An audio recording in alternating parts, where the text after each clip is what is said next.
Yes, Chitra ma'am, over to you. Yes sir, thank you sir. सभी को एक बहुत अच्छी शाम और extra mile education and training में हम सभी की ओर से हार्दिक शुभकामनाएं। एक्स्ट्रा माइल बीटेक के संस्थापक डॉक्टर अब्दुल कलाम द्वारा बनाया गया एक शानदार प्रशिक्षण मंच है। इसका उद्देश्य देश भर के शिक्षकों की मांग पर ऑनलाइन के साथ साथ ऑन साइट प्रशिक्षण प्रदान करके सशक्त बनाना है। संसाधन व्यक्तियों और विषय विशेषज्ञों के अपने निरंतर बढ़ते पूल के साथ एक्स्ट्रा माइल पूरे भारत के साथ साथ खाड़ी देशों के शिक्षकों तक भी पहुंचता है, क्योंकि हम शैक्षिक उत्कृष्टता लाने के अपने मिशन में आगे बढ़ते हैं। मैं हमारे कार्यक्रम निदेशक डॉक्टर अब्दुल सलाम, इस दिन के हमारे सम्मानित संसाधन व्यक्ति डॉक्टर विनोद प्रसून, सम्मानित श्री बीजू एस पिल्लाई और हमारे सभी प्रिय प्रतिभागियों का हार्दिक स्वागत करती हूं, जो आज शाम हमारे साथ जुड़े हैं। आप में से प्रत्येक को इस वेबिनार का अभिन्न अंग बनाना वास्तव में एक खुशी की बात है, क्योंकि हम रचनात्मक शिक्षण रणनीतियों के बारे में और अधिक सीखते हैं और उन्हें हमारे दिन प्रतिदिन कक्षा के लेन देन में कैसे लागू किया जा सकता है जानते हैं। आज यहाँ उपस्थित होना बहुत अच्छा लग रहा है और मुझे यह अद्भुत अवसर देने के लिए मैं डॉक्टर अब्दुल सलाम के प्रति अपना विनम्र आभार प्रकट करती हूँ। रचनात्मक लेखन लेखन का एक काल्पनिक और कलात्मक रूप है जो पेशेवर या तकनीकी साहित्य के मानदंडों से बाहर आता है। रचनात्मक लेखन में रचनात्मक होने और विचारों के साथ खेलने पर ध्यान केंद्रित किया जाता है।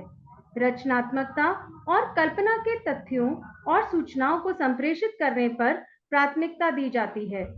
आज के सत्र में हमारे रिसोर्स पर्सन उन्हीं तकनीकों और साधनों के बारे में हमारा मार्गदर्शन करेंगे जिनसे हम अपने छात्रों के लिए सीखने को सक्रिय और अनुभवात्मक बना सकते हैं, ताकि वे न केवल सीखने की प्रक्रिया का आनंद लें, बल्कि रचनात्मक होने के साथ साथ सीखने के परिणाम लर्निंग आउटकम्स भी प्राप्त करें।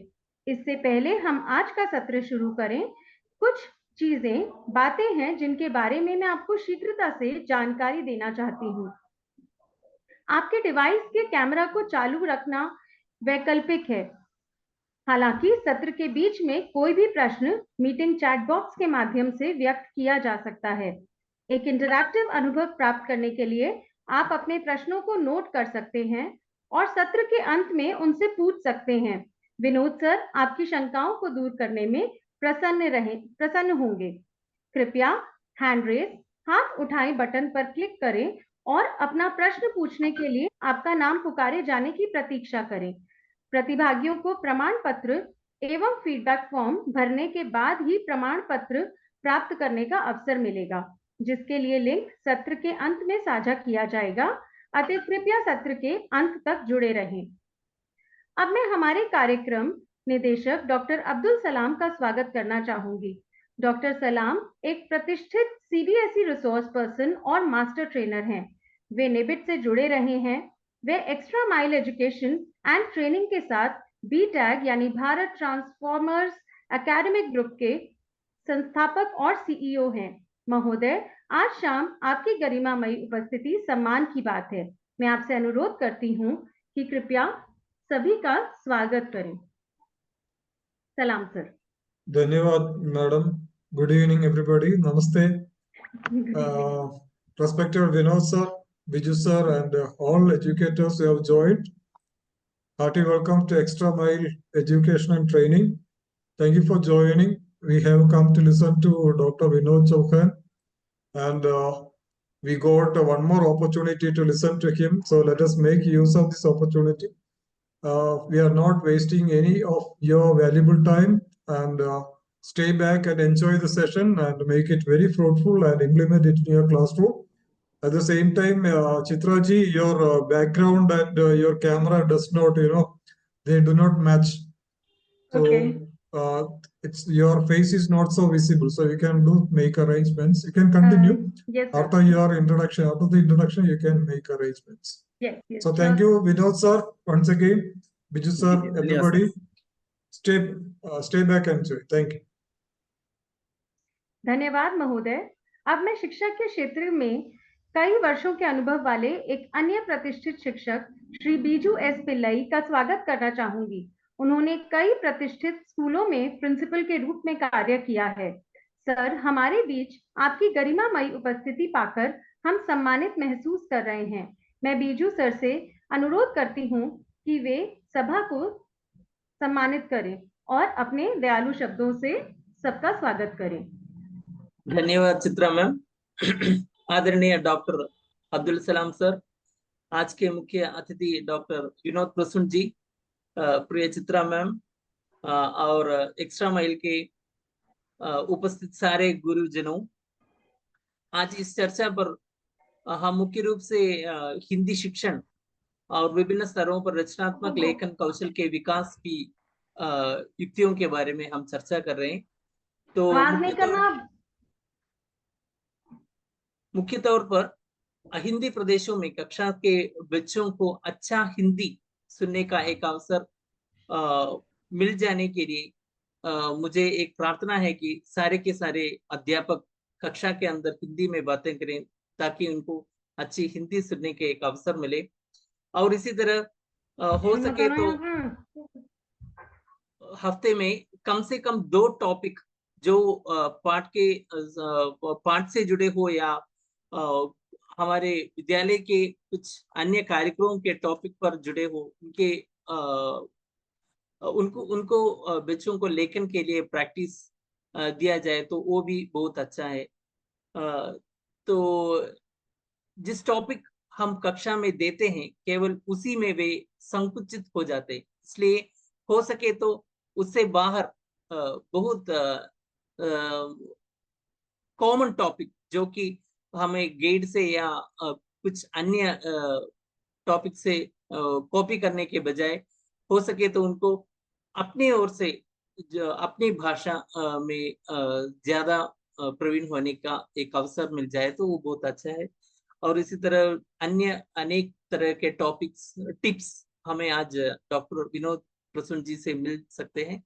तो आज का शाम सभी गुरुजनों के लिए बहुत उपयोगप्रद हो। आप सबका इस एक्स्ट्रा मेल के प्लेटफॉर्म में हार्दिक स्वागत है। Thank you Chitra ma'am, over to you. धन्यवाद सर। देवियों और सज्जनों, अब हम आज के वेबिनार के मुख्य आकर्षण की ओर बढ़ेंगे। आज हमारे बीच डॉक्टर विनोद प्रसून जी हैं, जो हमारे सबसे विपुल संसाधन व्यक्तियों में से एक हैं और एक्स्ट्रा माइल एजुकेशन पर उनका हमारे साथ जुड़ना हम सभी के लिए सौभाग्य की बात है। डॉक्टर विनोद प्रसून हिंदी शिक्षण में अपने नवाचारों व सहज सरल युक्तियों के सफल प्रयोगों के कारण जाने जाते हैं। व्याकरण पर आधारित आपके अवधारणा गीत अपने सरल शब्दों एवं मधुर लय के कारण बहुत प्रसिद्ध हैं। आप पिछले 3 दशकों से अध्यापन व लेखन से जुड़े हैं और हिंदी संसाधक विषय विशेषज्ञ के रूप में CIET, NCERT, CBSE, COE तथा भारत सहोदय कॉम्प्लेक्स आदि से जुड़े हैं। आप NCERT की कक्षा 1 व 2 की हिंदी पाठ्य पुस्तक सारंगी की निर्माण समिति के सदस्य भी हैं। आप वर्तमान में Delhi public school greater Noida में हिंदी विभागाध्यक्ष के पद पर कार्यरत हैं। आपका अपन सूत्र अपनत्व, प्रेरणा व नवीन प्रयोग और पढ़ो और पढ़ाओ के दर्शन को हजारों शिक्षकों ने सहर्ष अपनाया है। आप न्यू सरस्वती हाउस प्रकाशन नई दिल्ली द्वारा प्रकाशित कक्षा 1 से 8वीं तक की चर्चित पाठ्य पुस्तक श्रृंखला उन्मेष व उद्गम तथा कक्षा 1 से 10वीं तक की व्याकरण पुस्तक सार्थक हिंदी व्याकरण के लेखक हैं। आप एक कवि के रूप में आकाशवाणी, दूरदर्शन व अन्य चैनलों से भी जुड़े रहे हैं। प्रणय प्रसून, अक्कड़ बक्कड़ तथा मेरे उसके बीच आदि आपकी उल्लेखनीय कृतियां हैं। आप हिंदी के प्रचार प्रसार के लिए देश विदेश में आयोजित हिंदी कार्यशालाओं एवं साहित्यिक कार्यक्रमों में सक्रिय भागीदारी निभाते हैं। आपको साहित्य श्री सम्मान, हिंदी भाषा सेवा सम्मान, global diamond award, DPS society द्वारा role model teacher award, Hindi की गूंज द्वारा साहित्य सम्मान 2020, साहित्योदय द्वारा हिंदी सेवा रत्न सम्मान 2021, सीबीएसई भारत सहोदय द्वारा स्टार रिसोर्स पर्सन अवार्ड एकलव्यम व काव्य कॉर्नर द्वारा एकलव्यम हिंदी सेवी सम्मान 2021 तथा न्यू सरस्वती हाउस प्रकाशन नई दिल्ली द्वारा सरस्वती शिक्षक सम्मान तथा हिंदी साधक सम्मान से सम्मानित किया गया है। अब आप सबके और सभी सुनने वालों के बीच ना आते हुए मैं डॉक्टर विनोद प्रसून से अनुरोध करूंगी कि वे आए और हम सब का मार्गदर्शन करें। विनोद सर। हार्दिक धन्यवाद चित्रा बहन Vinod sir, एक minute. जी। In case if we get disconnected, join the same link again. We are trying to upgrade the link. जी जी If it is disconnected, we can join again in the same link. जी जी Okay, thank you. Sir, one more Sorry thing, for the sir. inconvenience. Vinod sir, 1 जी minute sir. Sir. जी sir. किसी ने अपना voice mute नहीं किया है सर, वो बीच बीच में No, that is Chitra madam's children. No issue. जी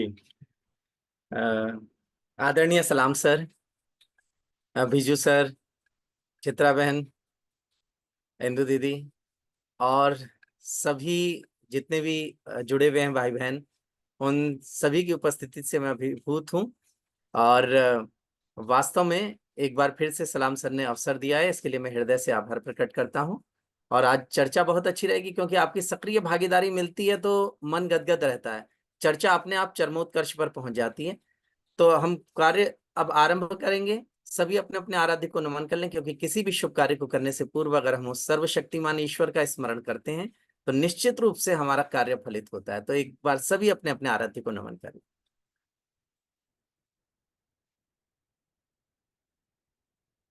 परम श्रद्धेय मां शारदा को नमन करता हूं, आप सबकी गरिमामयी उपस्थिति को नमन करता हूं।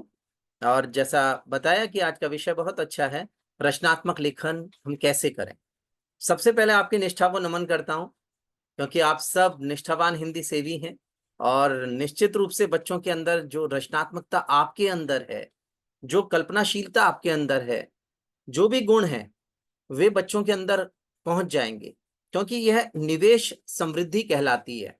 आपका निवेश जितना गहराएगा शिक्षण में, आप अपनी कल्पनाशीलता का जितना निवेश करेंगे, आप जितनी श्रद्धा का निवेश करेंगे, आप जितनी निष्ठा का निवेश करेंगे, आप जितने अनुभवों का निवेश करेंगे, है ना, जो निवेश आपका आएगा शिक्षण के क्षेत्र में, उससे बच्चा लाभान्वित होगा। जो लर्निंग आउटकम कहते हैं हम, जो अधिगम प्रतिफल है, वो कैसे श्रेष्ठ बनता है। तो जितना निवेश गहराता है उतना अधिगम प्रतिफल कहीं ना कहीं वो उसी अनुपात में आगे बढ़ता है। हम जितना निवेश करेंगे उतना हमें अधिगम प्रतिफल प्राप्त होगा। अगर हमारे अंदर रचनात्मकता है, हम उनको अच्छा साहित्य सुनवा रहे हैं, अच्छा साहित्य पढ़ने के लिए प्रेरित कर रहे हैं, है ना, वातावरण बहुत अच्छा बनाया हुआ है, आनंदपूर्ण अधिगम वाला वातावरण है, तो निश्चित रूप से उनके अंदर वो रचनात्मकता आकार लेगी, साहित्य कहीं ना कहीं आकार लेगा, साहित्य से प्रेम करना सीखेंगे, साहित्य रचना सीखेंगे। आप मेरी बात से सहमत हैं सभी? एक बार बताएं चैट बॉक्स में। आगे बढ़ते हैं, फिर आपकी निष्ठा को नमन करूंगा, है ना जी। जी, और डॉक्टर नरेश जी जुड़े हुए हैं, बहुत अच्छी टिप्पणी उनकी आई। अनुज, आपका हार्दिक अभिनंदन है जी। आप सब जुड़ गए, यही तो आपकी सक्रिय भागीदारी मिलती है शुरू से, तो अपने आप ही अच्छा लगता है ना। तो अब आगे आपकी निष्ठा को नमन कर रहा हूं, उसके बाद फिर हम चर्चा करेंगे।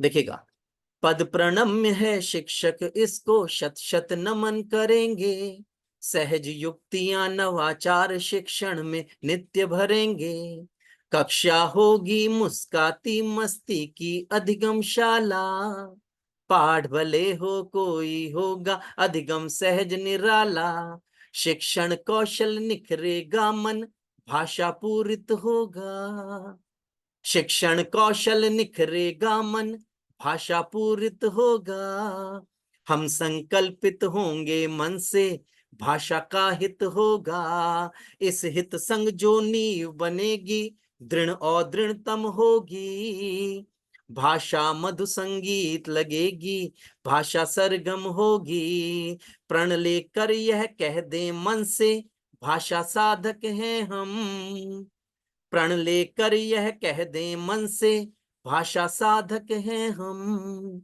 हिंदी देव तुल्य है हमको और आराधक हैं हम, हाँ सच्चे साधक हैं हम, हाँ सच्चे साधक हैं हम। तो मैंने आपकी निष्ठा को नमन किया।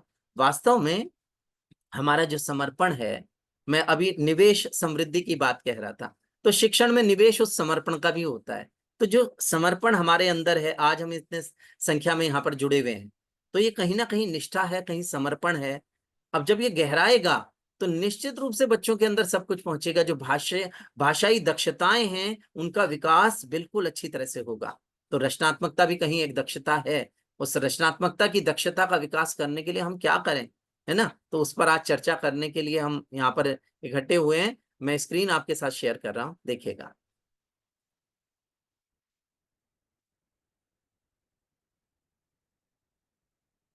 देखिए,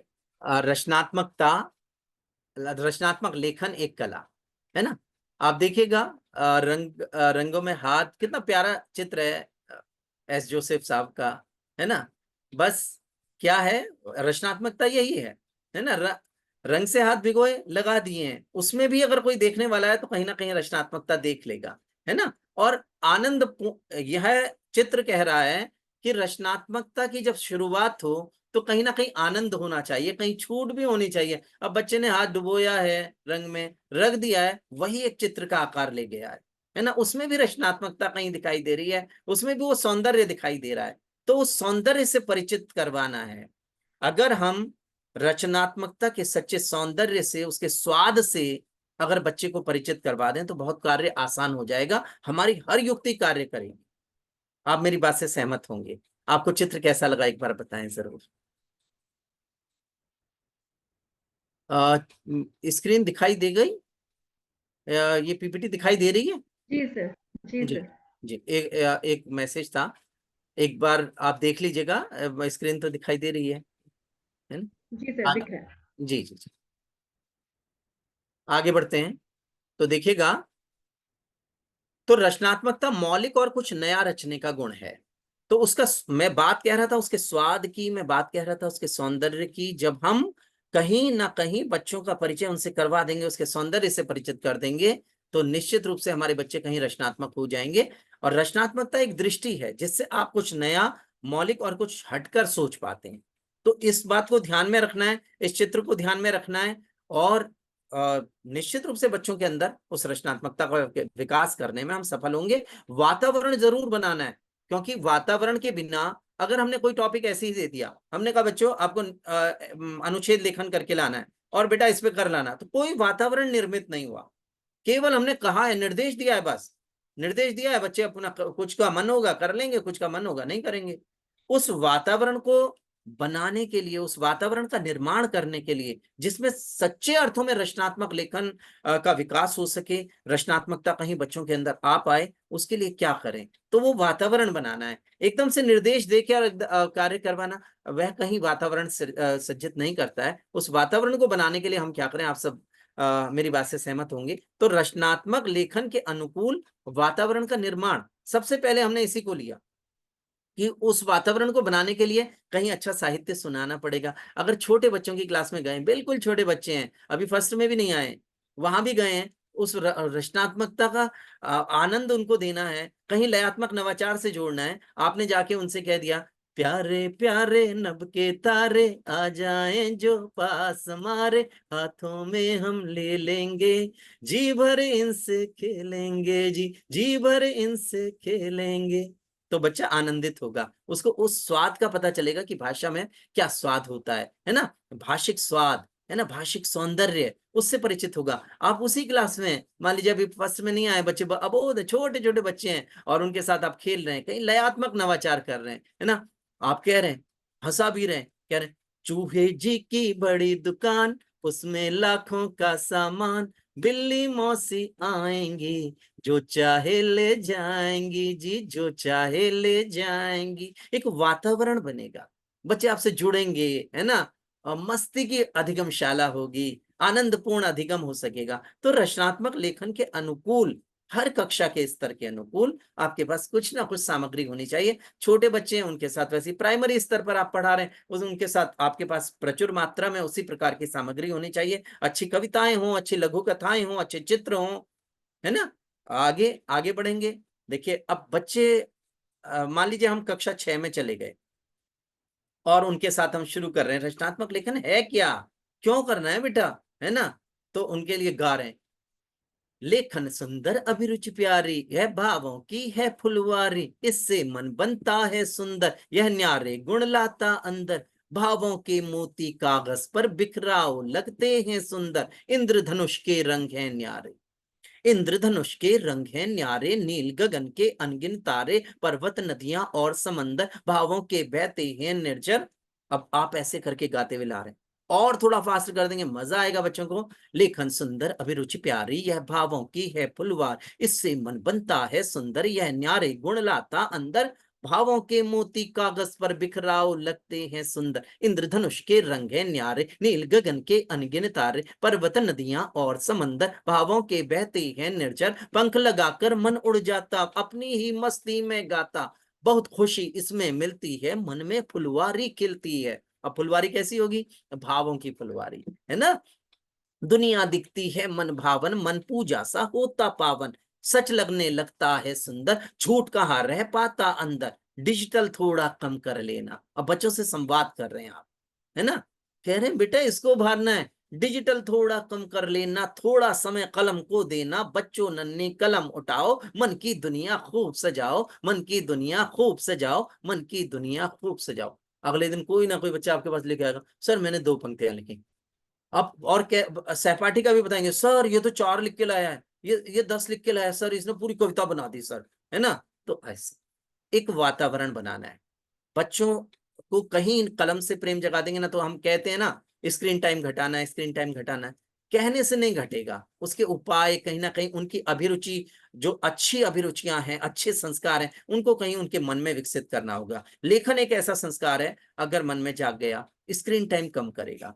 आप कह भी रहे हैं डिजिटल थोड़ा कम कर लेना, थोड़ा समय कलम को देना, बच्चों नन्ही कलम उठाओ, मन की दुनिया खूब सजाओ, मन की दुनिया खूब सजाओ। मुझे लगता है आप सब मेरी बात से सहमत होंगे जी। और आपने कहा 9-10 कविता जी कह रही है 9-10 के बच्चों के, अभी हम बातचीत ना एक उससे लेके चल रहे हैं, 9-10 के लिए अलग आएंगे, है ना। अभी हम छोटे बच्चों के साथ संवाद करें, मैंने कहा 6 के साथ, है ना। 9-10 में हमारे संवाद का वो बदलेगा, हर जगह बदलता है। अभी छोटे बच्चे हैं, वहां पर मैंने सुनाया क्या, नन्हे नन्हे नभ के तारे आ जाएं जो पास हमारे, हाथों में हम ले लेंगे, जी भर इनसे खेलेंगे। इसी चीज को अगर हम 6 में अगर सुनाने लगे तो बच्चे नहीं सुनेंगे, है ना। उनके मानसिक स्तर के अनुकूल हमें कार्य करना होगा, ये 6 के बच्चों के अनुकूल है ना। तो अब आगे कैसे बढ़ेंगे आप देखिएगा, आगे बढ़ जाएंगे और फिर कैसे होगा देखिए, हर लेवल पे मिलेगा आपको। अभी अभी कविता बहन थोड़े जैसे जैसे संवाद हमारा आगे बढ़ेगा, हमारी कार्यशाला आगे बढ़ेगी, तो निश्चित रूप से वो 9वीं 10वीं के लिए हम कैसे प्रयोग करेंगे वो भी आपको दिखाई देगा। लेकिन आपका प्रश्न बहुत अच्छा है, आपने सही बात उठाई कि 9वीं 10वीं के बच्चे इस चीजों को सुनना पसंद नहीं करेंगे। तो बिल्कुल हर मानसिक स्तर के जो बच्चे हैं, जिस आयु वर्ग के बच्चे हैं, उनके साथ हमें वैसे ही प्रयोग करने पड़ेंगे। तो कविता बहन का जो ये सुझाव है, इसको आप सभी मतलब नोट कर लें। उन्होंने अच्छा सुझाव दिया है कि हम हर मानसिक स्तर पर अलग से हम उनके साथ संवाद करेंगे। बच्चों के 9वीं 10वीं के बच्चों के साथ वह संवाद नहीं हो पाएगा जो हम बिल्कुल जो प्री प्राइमरी के बच्चों के साथ कर रहे हैं या प्राइमरी बच्चों के साथ कर रहे हैं। आगे देखें, अब देखिएगा, जो अभी मैं प्राइमरी पे चर्चा कर रहा हूं, अब शादाब आलम इस समय के मुख्य रचनाकारों में से एक हैं। आप शादाब आलम की कविता देखिए, उनके जो चित्र हैं, शब्द चित्र देखिए, भाव देखिए, कितने प्यारे हैं, आप देखिएगा। इन चीजों से ना जो नए युग के रचनाकार हैं, पुराने तो वंदनीय हैं, उनका साहित्य पढ़ के हम सब बड़े हुए हैं, उनसे भी परिचय करवाना है, लेकिन जो नए अच्छा लिख रहे हैं उनकी भी कविताओं से कहीं ना कहीं परिचित करवा दें। देखिएगा, ये सुनिएगा, लो चल दी शोर मचाती बादल गाड़ी घड़ घड़ घड़, नन्ही नन्ही प्यारी बूंदे इस पर हुई सवार, मुश्किल इनको गिन पाना ये बढ़ जाती हर बार, बूंदे बरसी तो धरती ने ताली पीटी तड़ तड़ तड़।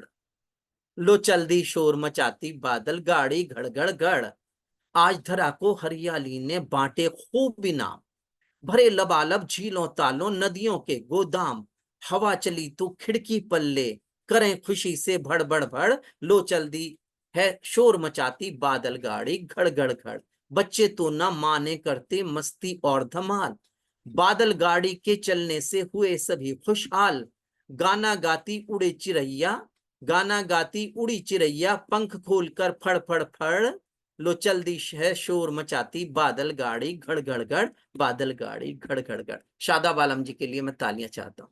एक अच्छी कविता, आपको भी पसंद आई होगी, मुझे विश्वास है। हम सब साहित्य प्रेमी हैं, तो निश्चित रूप से यह कविता शादाब आलम जी की सुंदर कविता है ना। तो हम इस प्रकार की कविताएं कहीं सुनाएं, युग के रचनाकारों को पढ़ें, जो युग के आधुनिक रचनाकार हैं उनकी रचनाओं को पढ़ें, है ना। एक और रचना देखिएगा, इस प्रकार पहले वातावरण बनाना है, प्राइमरी स्तर पर किस प्रकार हमें पढ़ाना है। हम छठी से जब 8वीं तक के बच्चों के साथ संवाद करें तो वहां पर हमारे पास प्रचुर मात्रा में किस प्रकार का साहित्य होना चाहिए, किस प्रकार जो अनौपचारिक हम रचनात्मक लेखन की ओर लेके आएंगे, उसके लिए हम क्या क्या करें, पुस्तकालय से कैसे जोड़ें, ये सब युक्तियां हैं। आप सबका हृदय से धन्यवाद, आप सबका समर्थन मुझे मिल गया। आगे बढ़ते हैं, और शादाब आलम जी के लिए आपकी तालियां भी मिल गई हैं। आगे बढ़ते हैं। अब देखिए उन्हीं के एक रचना और, क्योंकि एक शैली पता चलेगी आपको उनकी, इसलिए देखिए एकदम नई सोच है। अब बच्चे को बताएंगे, देखो मतलब क्या कल्पना है बेटा, कल्पनाशीलता इसी को कहते हैं। कितना सुंदर सोचा है उन्होंने, कवि ने। अब देखिएगा, गंदे हाथों को धोने में पानी नल का खूब बहाते। अब शीर्षक ही कितना बढ़िया उन्होंने दिया है, चार हाथ जो होते सबके तो। बहुत बढ़िया टॉपिक है, बहुत अच्छा शीर्षक दे दिया है। ऐसी कविताएं बच्चों तक पहुंचनी चाहिए। प्राइमरी स्तर पर इस प्रकार की कविताएं पहुंचेंगे जहां 3, 4, 5 के बच्चे आनंद लें, वो निश्चित रूप से उनकी कल्पनाशीलता कहीं बढ़ाएगी, उनसे संवाद के अवसर जुटाएगी। आप उनसे संवाद कर सकते हैं, बीच बीच में रोक के कविता को संवाद कर सकते हैं आप। तो संवाद के अवसर देती हैं जब कविताएं, जब कोई कविता, कहानी या अन्य विधा जो की रचना अगर संवाद के अवसर देती है, तो कहीं ना कहीं बच्चों की कल्पनाशीलता बढ़ती है, रचनात्मकता बढ़ती है, तर्क बढ़ता है, चिंतन बढ़ता है, ये सब बढ़ता है, और वो कहीं ना कहीं रचनात्मकता उसके अंदर विकसित होती है। तो देखिएगा, गंदे हाथों को धोने में पानी नल का खूब बहाते, 2 मिनटों की जगह फालतू 4 मिनट का समय गवाते, थक जाया करते हाथों को धो धो, 4 हाथ जो होते सबके तो, 4 हाथ जो होते सबके तो, ज्यादा कपड़े पैसे लगते सिलवाने में नई कमीजें। आप सोच देखिएगा, ज्यादा कपड़े पैसे लगते सिलवाने में नई कमीजें, हाथ बनाते और बिगाड़ा करते हर दिन ज्यादा चीजें, कंधे झुक जाते हाथों को ढो ढो, 4 हाथ जो होते सबके तो। अब देखिए क्या बात कही है उन्होंने। अब 7वीं के बच्चों को भी सुनवा रहे हैं, 8वीं के बच्चों को भी सुनवा रहे हैं, तो उनके लिए आ गया छंद, ज्यादा चलते घूसे लाठी पत्थर बंदूकें तलवारें। अब बच्चों से संवाद के अवसर जुटा रही है कि कवि किसकी ओर इशारा कर रहा है, क्यों 4 हाथ होते तो ऐसा होने लगता, है ना। ज्यादा बहते आंसू आती ज्यादा चोटें चीख पुकारें, अच्छा है हमने पाए बस 2, 4 हाथ जो होते सबके तो, 4 हाथ जो होते सबके तो। आपको लग रहा है ना, साहित्य, अच्छी रचनाएं, कहीं ना कहीं बिल्कुल रचनाकारों के नाम बिल्कुल अभी सुझाने, अगली स्लाइड में आपको युग के रचनाकारों के नाम दिखाई देंगे। और मैं मतलब बना के लाया हूं लिस्ट, कुछ अन्य रचनाकार भी उसमें छूट गए होंगे निश्चित रूप से, क्योंकि लिख तो बहुत ही मतलब बहुत लोग अच्छा लिख रहे हैं, है ना। आगे बढ़ते हैं, अब देखिएगा आगे, अभी सबके नाम आ जाएंगे।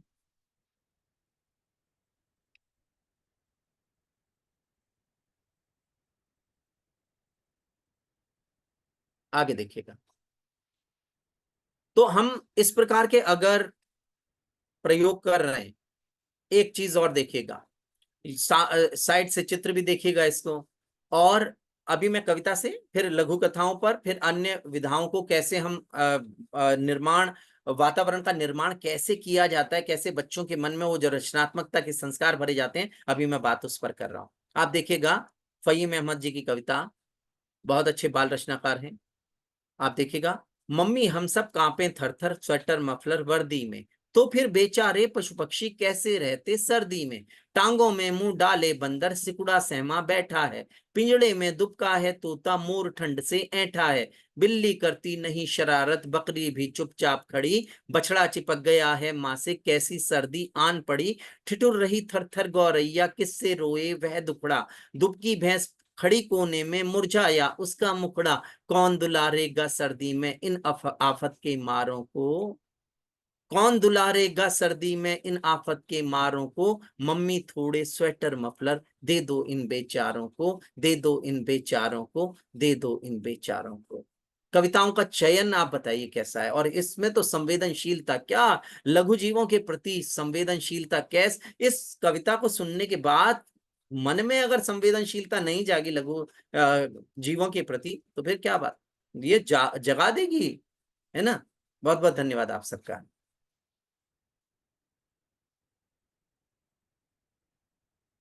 कविता बहन की टिप्पणी एक बार और चाहूंगा ये रचनाओं पर। आगे बढ़ते हैं। आप सबका हृदय से धन्यवाद, आप सब सक्रिय भागीदारी निभा रहे हैं, और आप लगातार जो है वो सक्रिय भागीदारी निभा रहे हैं, जुड़ रहे हैं, तो ये बहुत अच्छी बात है जी।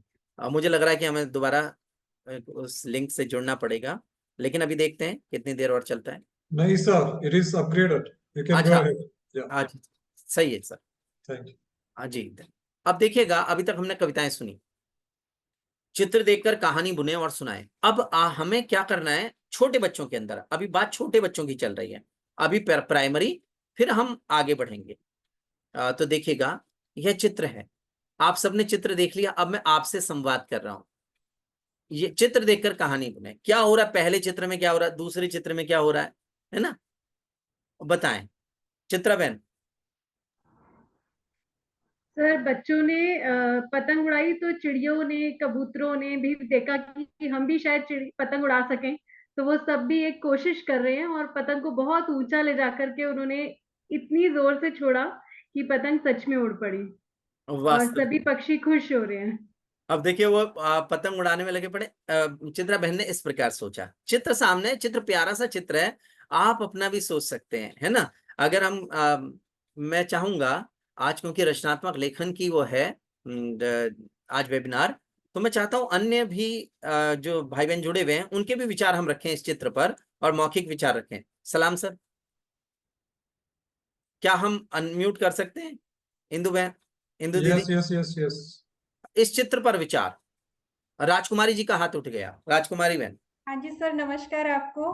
नमस्कार जी, इस चित्र में एक जो पहला चित्र है, इसमें ऐसा लग रहा है कि एक पतंग उड़ रही थी, लेकिन उस चिड़िया ने उसको पकड़ने की कोशिश की और फाड़ने की कोशिश की, और ये जो नीचे डोर है उसको भी काटने की कोशिश कर रही है चिड़ियाएं। और जो दूसरा चित्र है उसमें चिड़िया उड़ गई और पतंग अपने आप उड़ने लगी। पतंग अपने आप उड़ने लगी। बहुत अच्छी कल्पना, और बहुत अच्छे ढंग से चित्र का वर्णन किया है, कहानी नुमा धन्यवाद सर। बिल्कुल कहानी का आकार दे देगा। इंदु दीदी जी, अनम्यूट कर लीजिए अपने। सर, मुझे ऐसा लग रहा है कि छोटे बच्चे पतंग उड़ाने का प्रयास कर रहे थे और वो सफल नहीं हो रहे थे, तो जी कुछ पंछियों ने देखा और उनकी भाषा को समझने का प्रयास किया। उन्होंने आपस में सलाह की और जी पतंग को पूछने का, तुम पतंग पकड़ो, हम डोरी पकड़ते हैं। तो जी एक थोड़ी सी जो बड़ी चिड़िया थी वो समझदारी के साथ पतंग को ऊपर ले गई और चिड़ियों ने थोड़ा सहारा दिया, अटकने नहीं दिया पेड़ पर पतंग डोरी को। और जी इस तरह से उन्होंने बच्चों को सहयोग किया, तो पक्षी भी प्रसन्न हुए और बच्चे भी। बहुत ही सुंदर, और बच्चों की और लघु जीवों की मित्रता को आधार बना के ये कहानी बुनी गई। देखिए, तीन अभी तक आए, तीनों ने, तीनों बहनों ने अलग अलग ढंग से उसको बुनने का प्रयास किया, है ना। दर्शना बहन, दर्शना बहन। Good evening sir. वो देखो, मुझे लगता है कि ये पतंग जब उड़ रही थी तब चिड़िया को शायद अच्छा नहीं लगा, क्योंकि पतंग उसके घोंसले में जा रही है, तो जी चिड़िया ने उसे काटने की कोशिश की ताकि बच्चा भी खुश हो जाए, और पतंग क्योंकि घोंसले में नहीं है तो पक्षी भी खुले मन से आकाश में उड़ रहे हैं। ये एक नई सोच हो गई। देखिए, रचनात्मकता इसी का नाम है। 4 अभिव्यक्ति आई, चारों अलग अलग हैं। जी, फिर हम चर्चा को आगे बढ़ाएंगे। अब एक और लेते हैं, गया जी। जी जी सर, मेरे ख्याल से पंछियों ने जब इतनी रंगीन पतंग देखी तो उन लोगों ने समझा कि एक नया साथी हमारे बीच में आया है बहुत और वे लोग सुंदर, उनको अपना साथी बनाकर नए और खुले आकाश में साथ में लेकर उड़ रहे हैं। बहुत ही तो सुंदर, उन्होंने मित्रता बनाए। बहुत ही सुंदर। देखिए, रचनात्मकता धन- इसी का नाम है कि अलग अलग विचार आएंगे। कोई किसी प्रकार बुनेगा, कोई किसी प्रकार। नीलम बहन, एक विचार और देख लेते हैं इसमें, उसके बाद आगे बढ़ेंगे। और चर्चा बहुत ही अच्छी चल रही है। जी, नीलम शर्मा जी, आगे आगे फिर बात करेंगे। अब आगे बढ़ते हैं, अभी संपर्क नहीं हो पा रहा, देखिएगा। सर एक अब देखिएगा सर एक जी। कमेंट आई है, परिश्रम ही सफलता की कुंजी है, इस बात को भी बताया जा सकता है। देखिए कितने विचार आए। तो इस सच्चे अर्थों में तो रचनात्मकता यही है कि हमने कोई चित्र दिखाया या अच्छी कहानी सुनाई, उसके माध्यम से हम संवाद कर रहे हैं बच्चों के साथ, और कोई अच्छा चित्र दिखाया उसके साथ संवाद कर रहे हैं बच्चों के साथ। अब देखिए, यहाँ जो कहानी, मूल कहानी जो है, मूल कहानी यह है कि एक चिड़िया अपने 3 बच्चों को उड़ना सिखा रही थी। बच्चे उड़ना लगभग सीख चुके थे, लेकिन तीनों उड़ने से डर रहे थे। तभी चिड़िया ने एक पतंग कटकर आते देखी, उसके मन में विचार आया, उसने अपने बच्चों से कहा तुम इसकी डोरी पकड़ लो। कहानी हो गई। लेकिन एक की भी गलत नहीं, ये तो मूल कहानी हो गई, लेकिन आपने जो कहानी बुनी वो लाजवाब कहानियां थी सब। तीनों ने डोरी पकड़ ली, फिर हवा में उड़ने लगे। उड़ते हुए बच्चों को बहुत मजा आ रहा था, अब उनका डर दूर हो चुका था, है ना। तीनों माँ से बोले माँ उड़ते हुए बहुत मजा आ रहा है, अब हमें डर नहीं लग रहा है। तब चिड़िया ने कहा छोड़ दो अब डोरी, अब उड़ो, है ना, जब और भी मजा आएगा। अब बच्चों का डर कम हो ही गया था, उन्होंने पंख फड़फड़ाए और डोरी छोड़कर उड़ने लगे। अब उन्हें उड़ने में पहले से ज्यादा मजा आ रहा था, आनंद आ रहा था। अब वे उड़ती पतंगों के साथ खुले आसमान में खेलने लगे थे। तो इस प्रकार की कहानी ने ऐसे आकार लिया। लेकिन आपने जो 5 ने कहानी बुनी, वह उसमें कितनी रचनात्मकता थी, उसमें भी रचनात्मकता थी, है ना। तो रचनात्मक लेखन में अवसर होने चाहिए। हर बच्चा अपने जो उसकी कल्पना में आ रहा है उसको बुन रहा है और फिर वो बता रहा है ना। तो इससे रचनात्मक लेखन की कक्षा बच्चों की एकदम अलग हो जाती है, बच्चे उसमें बिल्कुल सक्रिय भागीदारी निभाते हैं। आगे फिर अन्य बहनों को, भाइयों को अवसर देंगे। अभी हम चर्चा को आगे बढ़ाते हैं, देखिएगा। अब देखिएगा, एक देखिए यहाँ पर एक कहानी है। अगर केवल मैं शीर्षक दूं कि हाथी और गुब्बारा, तो आप क्या बनाएंगे? हाथी और गुब्बारा से आप क्या बनाएंगे? हाथी और गुब्बारा, तो आप तरह तरह से, हाथी है और गुब्बारा है, उसको आधार बना के आप क्या कहानी बनाएंगे? लघु कथा क्या बुनी जाएगी? अभी प्राइमरी स्तर पर जो हमारे छोटे बच्चे हैं, प्रथम से लेकर 5वीं तक के बच्चे हैं, उनके साथ हमारा संवाद चल रहा है और हमने उन्हें विषय दे दिया, उनकी मानसिक स्तर के अनुकूल दिया है, उनकी दुनिया से जुड़ा हुआ विषय दिया है, उनकी रुचि से जुड़ा विषय दिया है ना। हमने दे दिया उनको हाथी और गुब्बारा। अब बुनेंगे वो, आप बुन के बताइएगा सब। आप बुनेंगे तो हाथी और गुब्बारा को आधार बना के कैसे कहानी बुनेंगे? आप अभी सोचिए, समापन के समय में मैं इस पर चर्चा करूंगा कि हाथी और गुब्बारा में क्या था, है ना। लेकिन आप अभी पहले सुनिएगा, उसके बाद फिर हम आगे बढ़ते हैं। अगर अनुराधा बहन कुछ कहना चाहती हैं इस विषय पर, हाथी और गुब्बारा पर, तो स्वागत है। अनुराधा रैना जी। नमस्कार सर। नमस्कार जी। जी जी बहन, हाँ जी, कैसे हो सर? बढ़िया। मैं ठीक हूँ जी। जी हाँ। मुझे ऐसा लगा कि जैसे एक हाथी होता है तो जी। वो जंगल में जा रहा होता है तो वो बहुत सारे गुब्बारे ले जाता है। तो अच्छा वो जी। भी जैसे बच्चों के लिए है तो वो सब जानवरों को बुला के कहता है आओ अब हम खेलते हैं। तो जी सब जो है वो रंग बिरंगे गुब्बारे, अपने फेवरेट कलर के गुब्बारे ले लेते हैं और उसे फुलाना शुरू कर देते हैं। और जब जी वो सब गुब्बारे फुलाते हैं तो एक दूसरे को बांटते हैं। तो ऐसे वो जो है अपनी मतलब कि क्रिएट कर लेते हैं कि चलो जब किसी का बर्थडे वगैरह होगा हम गुब्बारों से खेलेंगे। वो इससे है कि बच्चे को जो कलर की रैको भी हो जाएगी, गुब्बारे फुलाने भी आ जाएगा, बच्चों को लेकर हंसी भी आ जाएगी कि हाथी कैसे गुब्बारे फुलाएगा, हो बहुत सकता है सुंदर। मुंडे के बीच में जो है वो फंस जाए, उससे फुलाया ना जाए। तो सब कह सकते हैं है तो तू गुब्बारे जैसा, बट गुब्बारा फूलता नहीं है तेरे से। बहुत ही सुंदर। अच्छा, हाथी को कहेंगे है तो तू गुब्बारे जैसा है। गुब्बारे जैसा। जी, जी, जी, जी। नहीं नहीं, इस धन्यवाद। प्रकार के संवाद होंगे उनके बीच में, मजे के संवाद होंगे, हंसी के संवाद होंगे। बहुत अच्छा। सुनीता बहन, हाँ जी। सुनीता जी।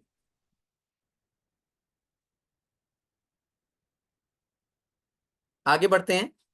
तो देखिए, हमने देखा, अब तक हम प्राइमरी पर बातचीत कर रहे थे, हमने प्री प्राइमरी से बातचीत शुरू की, हम प्राइमरी पर आए। हमने देखा रचनात्मकता है क्या। अगर मैं भाव की दृष्टि से देखूं तो दो बातें सीधी हैं। रचनात्मकता का रॉ कह रहा है कि उसके अंदर रुचिता होनी चाहिए, यानी उसके अंदर सुंदरता और आकर्षण तो होना ही चाहिए। रॉ कह रहा है। अब देखिएगा, भाव, गुण और अभिव्यक्ति, इसकी विशेषताएं रचनात्मकता के वर्णों से ही बनी हुई हैं। आप देखिएगा, भाव में रुचिता और चारुता दोनों ही सुंदरता के प्रतीक हैं, आकर्षण के प्रतीक हैं, है ना। और चौ से चराचर जगत से जोड़ने में सक्षम भाव होने चाहिए, है ना। तो ऐसे गुण, नौ से नैसर्गिकता, बिल्कुल सहजता होनी चाहिए, स्वाभाविकता, कहीं कृत्रिमता नहीं होनी चाहिए उन भावों में, हृदय से निकले हुए भाव होने चाहिए। जैसे अब तक की अभिव्यक्ति जो आई, आप सबकी अभिव्यक्ति आई, वो कक्षा का ही दृश्य था एक तरह से। हमारा हर बच्चा कुछ ना कुछ बोलने के लिए ना एकदम उत्सुक होगा। हाँ, वह बोल सकता है, वो कहानी बोल सकता है हाथी और गुब्बारा पे, है ना। ये सब नैसर्गिकता होगी, उसकी सहजता होगी, स्वाभाविकता होगी उसकी अभिव्यक्ति में, तन्मयता। आप बिल्कुल एकाग्र कर देंगे जिस समय आपने कोई टॉपिक दिया और बच्चों के वातावरण के अनुकूल दिया। अगर उनके वातावरण के अनुकूल है, उनके मानसिक स्तर के अनुकूल है, तो एकाग्रता एकदम आपको कक्षा में देखने के लिए मिलेगी, जिस समय वो चिंतन की स्थिति में होंगे, जो एक तरह से ऐसा लगेगा जैसे समाधिस्थ हो गए। सृजन की और जो रचना की जो एक अवस्था है, वह समाधिस्थ भी होना है। जब आप कोई रचनाकार समाधिस्थ होता है तब अच्छी रचना निकल के आती है ना। दत्त चित्तता, ये सब।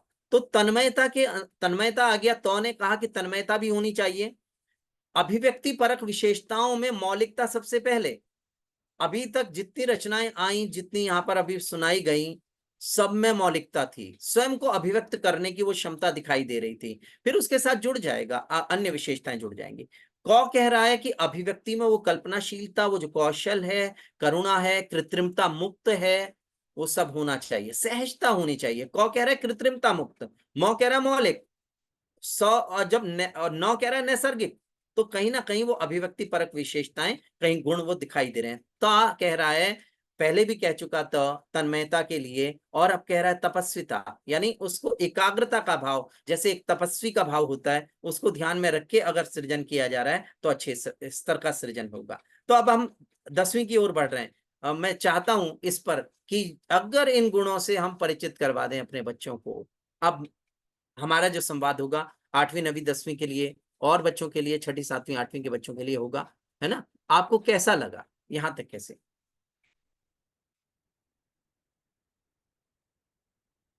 आगे बढ़ते हैं?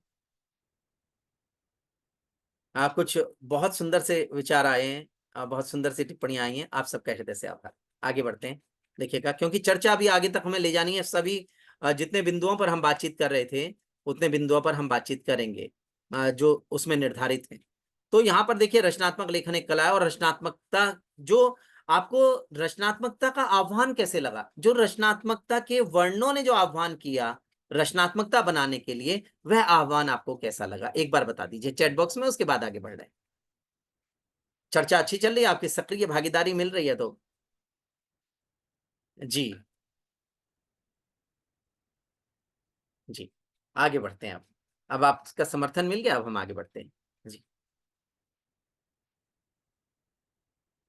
जी, बहुत बहुत धन्यवाद। आगे बढ़ते हैं।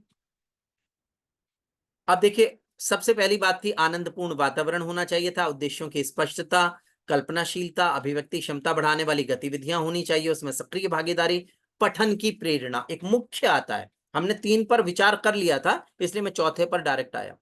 पठन की प्रेरणा, जितने भी अच्छे साहित्यकार हैं, अगर उनसे पूछा जाए, जितने भी जो रचनात्मकता जिनके अंदर कूट कूट कर भरी है, अगर उनसे पूछा जाए तो उनका एक ही उत्तर होगा कि वो पढ़ते बहुत अधिक हैं, अच्छी अच्छी पुस्तकें पढ़ते हैं। तो पठन की प्रेरणा हमारे बच्चों को होनी चाहिए। हम पुस्तकालय से जोड़ें पुस्तकालय को। अभी आगे जो आएगी स्लाइड आप देखेंगे युग के रचनाकारों के नाम और उनकी किताबें आपके पुस्तकालय में होनी चाहिए। पुस्तकालय सज्जित होना चाहिए आपका पुस्तकालय, है ना। तो निश्चित रूप से बच्चे कहीं पठन की प्रेरणा मिलेगी, अच्छा पढ़ेंगे तो कहीं रचनात्मकता का विकास उनके अंदर होगा, है ना। तो पठन की प्रेरणा मुख्य है। शब्द ज्ञान की प्रेरणा, अच्छे अच्छे शब्दों पर रोजाना चर्चा। जीना क्या होता है, जीना क्या होता है ना। जीना हो गया तो क्या हो गया, फौज है, फौज भी एक शब्द होता है, उसका क्या अर्थ होता है। फौज तो सेना हो गई, लेकिन फौज है तो उसका अर्थ क्या होगा। इस प्रकार के बच्चों के साथ हमारे संवाद होने चाहिए, है ना। आगे द्वीप है तो आपको पता है ना, लेकिन द्वीप का क्या अर्थ होगा। अगर व पे छोटी की मात्रा लग जाए तो फिर क्या अर्थ देगा, है ना। द्वीप का क्या अर्थ होता है, तो ऐसे करके द्वीप का अर्थ हाथी होता है, आप जानते ही होंगे। द्वीप का सबको पता है ना।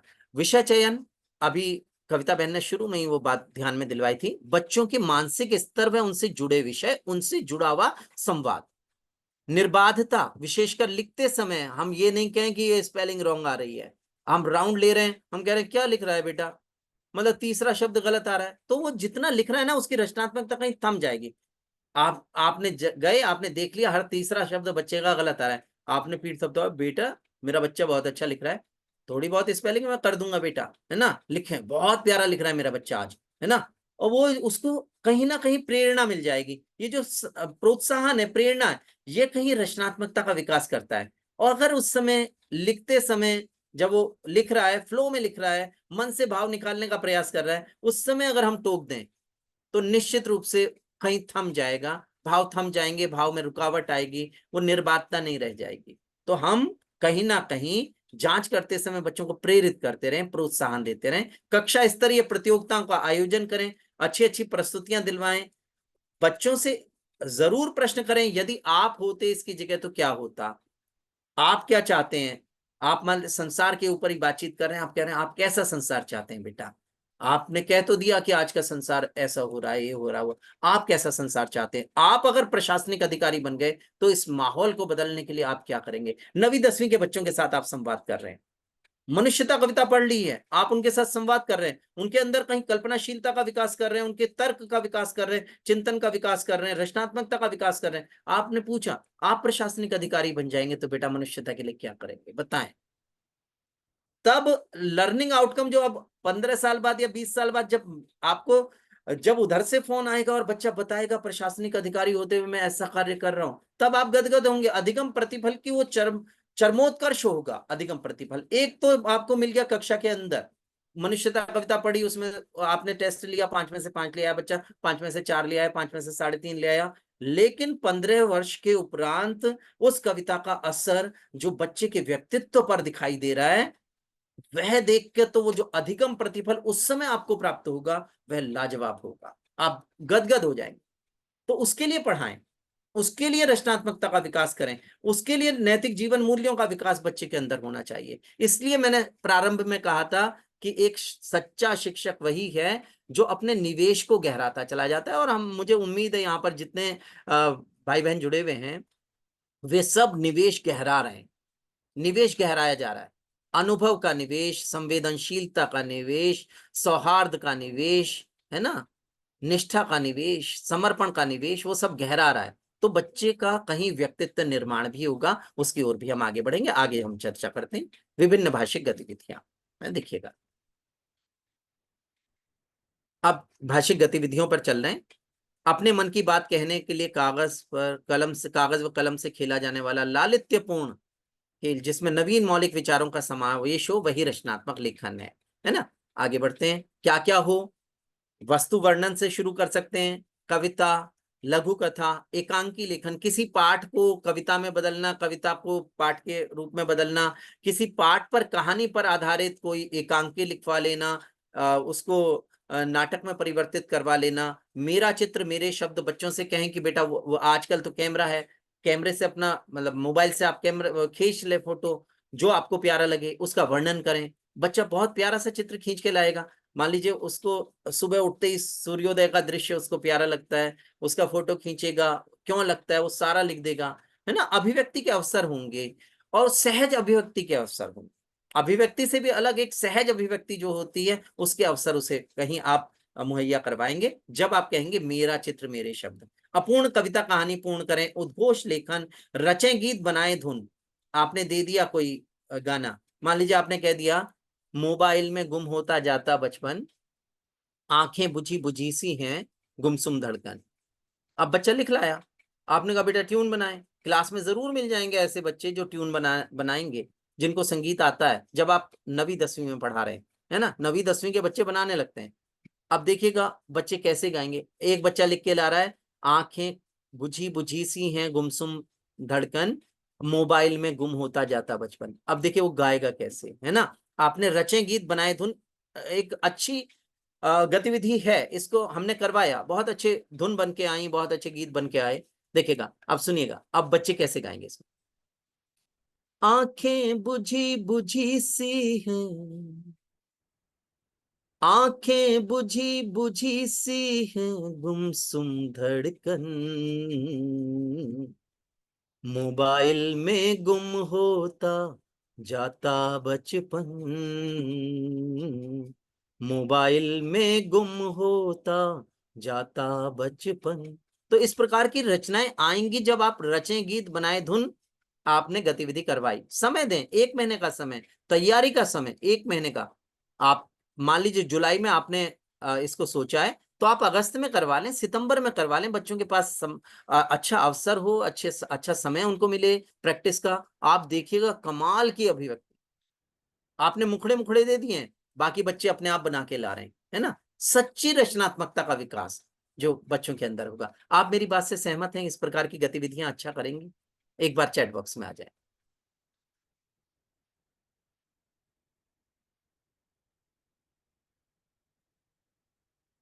डॉक्टर नरेश जी की टिप्पणी।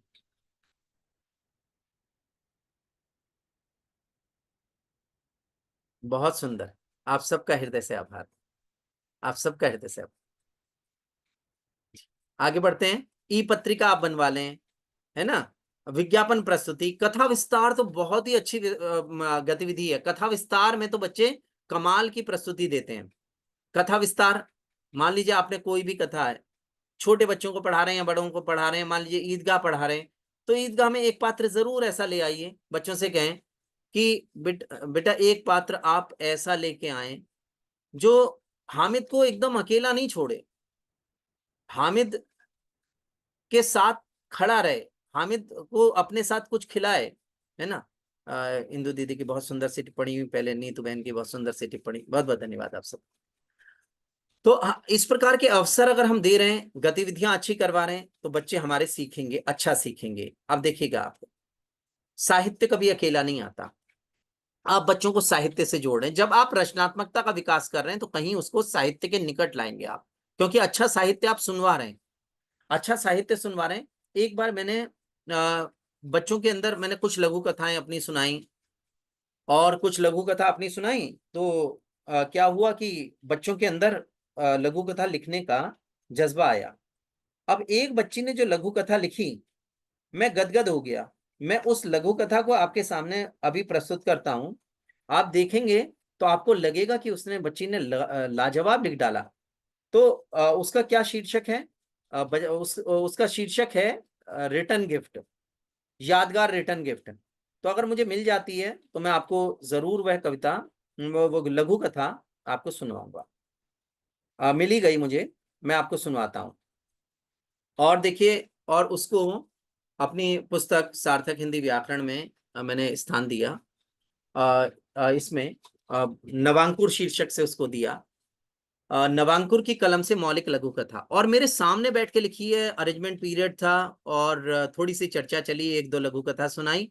बच्ची ने जो लिख के दिया, मेरे सामने बैठ के लिख रही है वो कि सर मैं लिखने का प्रयास करती हूँ, और देखिए क्या बढ़िया लघु कथा आ गई। आप देखिएगा कितनी रचनात्मकता इसमें है। आपसे जरूर चाहूंगा इस बच्ची के लिए ताली। और बच्ची है संयुवी घोष, और हिंदी तरभाषी प्रांत के, जैसा नाम से ही आपको लग गया होगा, लेकिन जब लिखा तो लाजवाब लिखा, लगेगा नहीं हिंदी तरभाषी प्रांत की ये भाषा शैली है, और भाषा के प्रति उसकी रुचि आपको यहाँ पर दिखाई देगी, है ना। पढ़ाई करने का आज मन नहीं था, इसलिए मैं अपने कमरे से बाहर निकली। मुझे देखकर माँ के चेहरे पर मुस्कान आई। मीरा बेटी इधर आना जरा, उन्होंने कहा। मैं उनके पास गई और बैठ गई। उन्होंने कहा, याद है पिछले महीने हम एक आश्रम में गए थे, क्या तुम्हें अगले महीने फिर वहां जाना है? यह सुनकर मेरा मन खुशी से झूमने लगा। मैंने कहा, जरूर जाऊंगी। यह कहते ही मुझे याद आया कि पिछले महीने जब माँ मुझे पहली बार उस अनाथ आश्रम में लेकर गई थी, तब वहां जाने के पीछे मेरी कोई भावना नहीं थी, लेकिन मैंने माँ के लिए अपनी खुशी जाहिर की और वहां जाकर बच्चों से बातें करने लगी।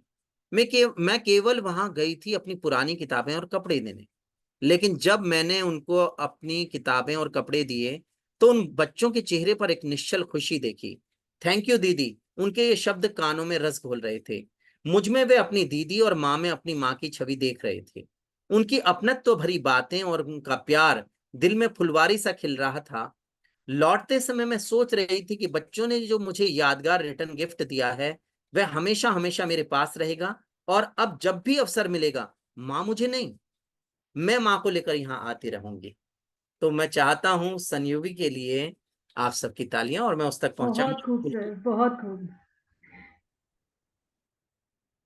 तो अगर सच्चे अर्थों में देखिए टिप्पणी आने लगी जी।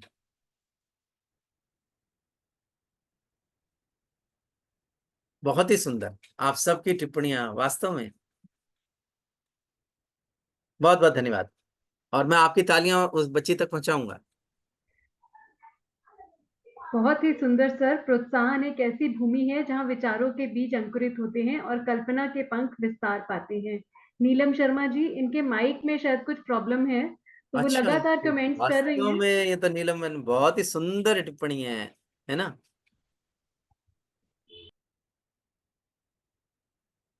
बहुत ही सुंदर।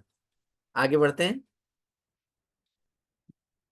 अब देखिएगा, मैंने कहा ना, साहित्य कभी अकेला नहीं आता। संवेदनशीलता भी दे देगा, सौहार्द भी दे देगा, सरसता भी देगा, समदर्शिता सिखा देगा, स्नेहिलता सिखाएगा, सकारात्मकता से ओतप्रोत रहना सिखाएगा, है ना। सामाजिक सरोकारों से जोड़ देगा आपको, सत्य का समर्थन कर। 100 कह रहा है अभी ये बातें, ये साहित्य का 100 कह रहा है। ही कह रहा है हित चिंतक, हम की भावना से ओतप्रोत करेगा। तो कह रहा है त्याग होगा, तपस्विता होगी, और इन दोनों के अंदर तालमेल, जो अनुकूलन बैठाने का वो गुण है वो होगा। और यह कह रहा है आज के युग के लिए सबसे सर्वश्रेष्ठ विचार उसका आह्वान कर रहा है। यज्ञित व युगानुकूल सोच से मंडित करेगा, उसकी सोच को यज्ञित बनाएगा। आज की युग की जरूरत है कि सोच यज्ञित होनी चाहिए, सोच पवित्र होनी चाहिए। तो उससे जोड़ेगा, कहीं ना कहीं साहित्य पढ़ेगा, कहीं ना कहीं वे संस्कार गहराएंगे। तो रचनात्मकता का विकास तो एक पुण्य कार्य है, और उसे हमें कहीं प्राथमिकता देनी चाहिए। बच्चों के अंदर उस रचनात्मकता का विकास होना चाहिए। अब आगे बढ़ते हैं। देखिएगा, लेखन की अभिरुचि, अब बच्चे जरूर कहीं ना कहीं बच्चों के अंदर लेखन के संस्कार पहुंचाने के उपाय, आप जब भी अच्छा साहित्य सुनवाएंगे वो कहीं ना कहीं उनको उनके अंदर संस्कार पहुंचाएगा। हो सकता है कुछ कक्षा में ऐसे बच्चे भी हों जो पहले पहले आपका वो नहीं सुनना चाहेंगे साहित्य, उनको आप अकेले में बुला लें, उनसे संवाद करें, उनको बताएं। 2-4 बच्चे होते हैं ऐसे, उनके साथ जहां आपने संवाद किया अगली बार बिल्कुल शांति के साथ सुनेंगे, है ना। तो ऐसे बच्चों के लिए हमारे पास विशेष, हम उनके साथ बातचीत करें, बाहर ले जाके बातचीत करें, उनको अपनत्व दें, प्रेरणा दें, उनसे कहें बेटा ऐसे 33 बच्चे सुन रहे थे और आप 4 नहीं सुन रहे थे बेटा, यह तो अच्छी बात नहीं है ना। प्यार से, अपनत्व से आप उनको बदल सकते हैं। डांट के आपने आज डांट दिया, वो थोड़ी देर के लिए चुप हो जाएंगे, उसके बाद फिर करने लगेंगे कुछ ना कुछ गड़बड़। तो आप 4 को कैसे बदलेंगे? मनोवैज्ञानिक युक्तियों से आप बदलें, निश्चित रूप से वो बदलेंगे, और कक्षा का वातावरण वही आनंदपूर्ण वातावरण हो जाएगा। तो अच्छी बाल पत्रिकाएं पढ़ने के लिए प्रेरित करना है, रचनाएं पढ़ने के लिए निरंतर आपको प्रेरित करना है, मानसिक स्तर के अनुकूल रचनाएं आपको सुनानी है ना, ये सब। और बचपन की कुछ विशेष घटनाएं उनको लिखने के लिए कहना है। बच्चा अपने बचपन से अपने से जुड़ी रचना आसानी से उतार सकता है। तो कहीं ना कहीं जब हमारे विषय दिए जाएं उनमें अभिव्यक्ति परक सहजता दिखाई देनी चाहिए बच्चे को। हमने पहले ही उसको टॉपिक दे दिया, बच्चा परिश्रम का महत्व बता पर लिखें। छठी में बच्चा आया, हमने कहा परिश्रम का महत्व पे अच्छा लिख के लाए, नहीं लिख पाएगा। पहले सहजता के साथ हम उसको अभिव्यक्ति परक ऐसी चीजें दें जहां सहजता हो। अपने बचपन से जुड़ी हुई घटना लिखेगा तो वहां से हम शुरुआत करवा दें, है ना। आप अपने परिवार से अगर शुरुआत होगी तो अच्छा लिख पाएगा, सहजता से लिख पाएगा। तो अभिव्यक्ति में कहीं ना कहीं सहजता होनी चाहिए। हमें यह ध्यान रखना चाहिए विषय देते समय कि अभिव्यक्ति परक कहीं सहजता दिखाई देनी चाहिए। आप सब मेरी बात से सहमत हैं? एक बार चैट बॉक्स में आ जाइए। फिर मैं एक अपनी रचना सुनाता हूँ, फिर आगे। ये तो बहुत ही सुंदर टिप्पणी आई है, किसकी है यह टिप्पणी? वो चला गया ऊपर एकदम। किनकी है टिप्पणी देखते हैं। चित्रा बहन, ये टिप्पणी चली गई ऊपर, आप देख के बताएंगे मुझे। बहुत प्यारी सी टिप्पणी थी, नीलम जी साधुता से का जोड़ा। ही नीलम जी अच्छा का ही है। अच्छा सृजनात्मक का स कहता है संवेदनशीलता में बसी साधुता, समर्पण का हो गान, सौहार्द हो सरसता से सजे जीवन की शान, ये तो समदर्शिता वास्तव में स्नेहिलता, सकारात्मकता का हो प्रसार, जी सामाजिक सरोकार में सत्य का समर्थन हो हर बार। बहुत ही प्यारी टिप्पणी। देखिए प्रारंभ में टिप्पणी आई थी कविता बहन की, अब आई इनकी टिप्पणी। ये दोनों वास्तव में सक्रिय भागीदारी, और बीच बीच में अभी गया जी की सुंदर सी टिप्पणी, बहुत बढ़िया। जी अच्छों की पढ़ने में रुचि बढ़ाने के लिए मैं खुद अखबार खरीदकर बच्चों के लिए रोज ले जाती हूँ और अब उनकी रुचि बढ़ती दिख रही है। बहुत ही सुंदर। अब देखिए डॉक्टर रजनी शर्मा बहन की बहुत सुंदर सी टिप्पणी, बच्चों में हिंदी के प्रति रुचि बढ़ाने के लिए क्या करें। अच्छा बिल्कुल, प्रश्न है विशेष तौर पर कक्षा 9वीं और 10वीं में। बिल्कुल अभी आगे बढ़ेंगे, मैं अभी चर्चा कर रहा हूँ इसमें, उसी पर आएंगे बहन। अब हम आगे पीपीटी दिख नहीं रही है। दीपशिखा जी की बहुत सुंदर सी, बहन की बहुत सुंदर सी टिप्पणी। आजकल बच्चे रैप सॉन्ग में बहुत ही मन लगाते हैं। अगर अनुच्छेद को हम लोग विद्यार्थी को याद करने को कहते हैं तो वो बड़े मन से गाते हैं, और ये भी अच्छा प्रयोग है। इस तरह अनुकूल सृजन अनुपमेय हतप्रभ करने वाला होता है। ये इंदु दीदी की टिप्पणी, सुंदर सी टिप्पणी, बहुत सुंदर। आप सब सक्रिय भागीदारी निभा रहे हैं, मैं अभिभूत हूँ वास्तव में। बहुत सुंदर सी सुंदर वो चल रहा है, आप सब संवाद कर रहे हैं चैट बॉक्स के माध्यम से मुझसे, बहुत ही सुंदर। अब देखिएगा बच्चों के अंदर, मैं पहले भी आपको गाना सुना चुका हूँ, इसको गीत को सुना चुका हूँ। वृद्धाश्रमों में वृद्धों की संख्या बढ़ना वास्तव में ये दुखद है। तो अगर बच्चों के अंदर हमें संस्कार देने हैं तो हम कैसे उनको वो बदलें? तो देखिएगा उस गीत को मैं पहले भी आपको सुना चुका हूँ कि हवाएं लोरियां बनकर बहेंगी उन फिजाओं में, उसी गीत को मैं सुना रहा हूं। आगे इस गीत को मैं सुनाऊंगा आपको, उससे पहले एक मैं कुछ प्रमुख बाल रचनाकारों की सूची, ये बार बार खुल रही है स्लाइड, तो आप ये देखिएगा, आप इसमें देखिएगा। और डॉक्टर दिव्यक रमेश वास्तव में बाल साहित्य में कमाल के रचनाकार। उषा यादव जी पद्मश्री हैं। श्री अनवारे इस्लाम, डॉक्टर नागेश पांडे संजय बहुत ही अच्छा कार्य कर रहे हैं। मोहम्मद अरशद खान, मोहम्मद साजिद खान बहुत अच्छा कार्य कर रहे हैं। बाल स्वरूप राही जी से आप सब परिचित होंगे। Doctor Ajay Janmejay MBBS MD होकर बाल साहित्य रच रहे हैं। ये सब नाम ऐसे हैं, इनकी किताबें अगर पुस्तकालय में आ जाएं, बच्चा एक दो रचना हर रचनाकारों की पढ़ ले तो अपने आप उसके अंदर साहित्य के प्रति प्रेम जाग जाएगा। मैं नहीं कह रहा हूं कि वो साहित्य लिखना शुरू कर देगा, लेकिन अगर उस उम्र में कहीं उसके अंदर प्रेम जाग गया ना, तो आने वाले समय में वो कलम उठा सकता है, लिख सकता है, भाव अपने कागज पर उतार सकता है। तो इन युग के रचनाकारों को आप जरूर सुनवा दें। डॉक्टर जाकिर अली रजनीश हैं, बहुत अच्छा कार्य कर रहे हैं। श्री देवेंद्र मेवाड़ी जी हैं, उनका तो लेखन एक बार आप पढ़ना शुरू करें, पढ़ते चले जाएं, आप थमेंगे ही नहीं। विज्ञान कथाएं हैं, और जो उनके भावात्मक लेख होते हैं वो तो लाजवाब होते हैं, है ना। और प्रभुदयाल श्रीवास्तव जी, गोविंद शर्मा जी, नरेंद्र सिंह निहार जी, दीनदयाल शर्मा जी तो टाबर टोली अखबार चला रहे हैं, बच्चों का पहला अखबार भारत का दीनदयाल शर्मा जी चला रहे हैं। टाबर टोली बच्चों की रचना प्रकाशित करते हैं, और जो बाल साहित्यकार हैं उनकी भी रचना प्रकाशित करते हैं। तो बच्चों का पहला बाल अखबार जो टाबर टोली है, नाम से नाम भी आप देख रहे हैं, प्यारा सा नाम है टाबर टोली, है ना, ये चला रहे हैं। भैरूलाल गर्ग पत्रिका निकाल रहे हैं पूरी, है ना।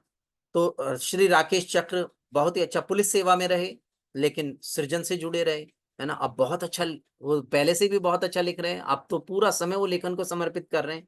कुछ पत्रिकाएं भी यहाँ पर हैं, रमेश चंद्र पंत, आपको हर पत्रिका में कहीं ना कहीं रमेश चंद्र पंत दिखाई दे जाएंगे। मिराज रजा अच्छा, बहुत अच्छा लिख रहे हैं। फहीम अहमद जी की रचना अभी मैंने सुनाई, शादाब आलम की रचनाएं आपको सुनवाई, है ना। और कुछ ये पत्रिकाएं हैं, इनसे परिचय करवाएं। प्राइमरी स्तर पर इनसे परिचय अगर हो जाएगा, 6ठी 7वीं 8वीं में भी अगर इनसे परिचय हो जाएगा तो बच्चे हमारे लिखना शुरू कर देंगे, मेरा निवेदन है। और मेरे निवेदन को मुझे पता है मेरे भाई बहन स्वीकार कर रहे होंगे। पुस्तकालय को संपन्न बनाना है। हमारे पास जो पुराने रचनाकार हैं हमारे, जो वंदनीय हैं, जिनका व्यक्तित्व वंदनीय है, कृतित्व वंदनीय है, वे तो हैं ही। अगर इनका भी कृतित्व से हमारा पुस्तकालय भर जाएगा, सज्जित हो जाएगा, तो आनंद आएगा, बच्चे सीखेंगे कुछ। तो मेरा अनुरोध है और मुझे विश्वास है आप स्वीकार करेंगे उसको। आगे देखते हैं। अब मैं वो गीत सुनाता हूं आपको, सुनिएगा। दिखाई देगी जब जन्नत बुजुर्गों की दुआओं में, हवाएं लोरियां बनकर बहेंगी इन फिजाओं में, हवाएं लोरियां बनकर बहेंगी इन फिजाओं में। बड़ों की बात पंचामृत और इनका मन है गंगा जल, बड़ी मुश्किल से मिलता है बड़ों के प्रेम का आंचल, इनको पास में रखिए रहेंगे आप छाँव में, हवाएं लोरियां बनकर बहेंगी इन फिजाओं में। चलो माता पिता को तुलसी पीपल की तरह माने, इन्हीं को देवगृह माने, इन्हीं को देवता माने, बड़े हैं बरगदों जैसे बसी जन्नत है पाँव में, हवाएं लोरियां बनकर बहेंगी इन फिजाओं में, हवाएं लोरियां बनकर बहेंगी इन फिजाओं में। तो आपको गीत कैसा लगा एक बार बताएं चैट बॉक्स में। बहुत बढ़िया सर, बहुत बढ़िया। धन्यवाद, बहुत बहुत धन्यवाद आप सबका, है ना।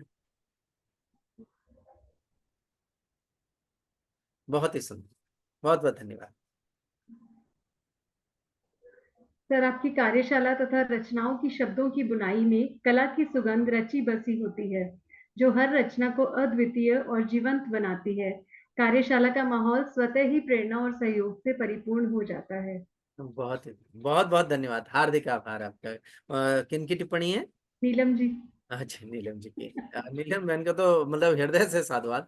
वास्तव में वो बहुत सक्रिय भागीदारी निभा रही हैं और उनकी भागीदारी से कार्यशाला निश्चित रूप से चरमोत्कर्ष की ओर बढ़ रही है।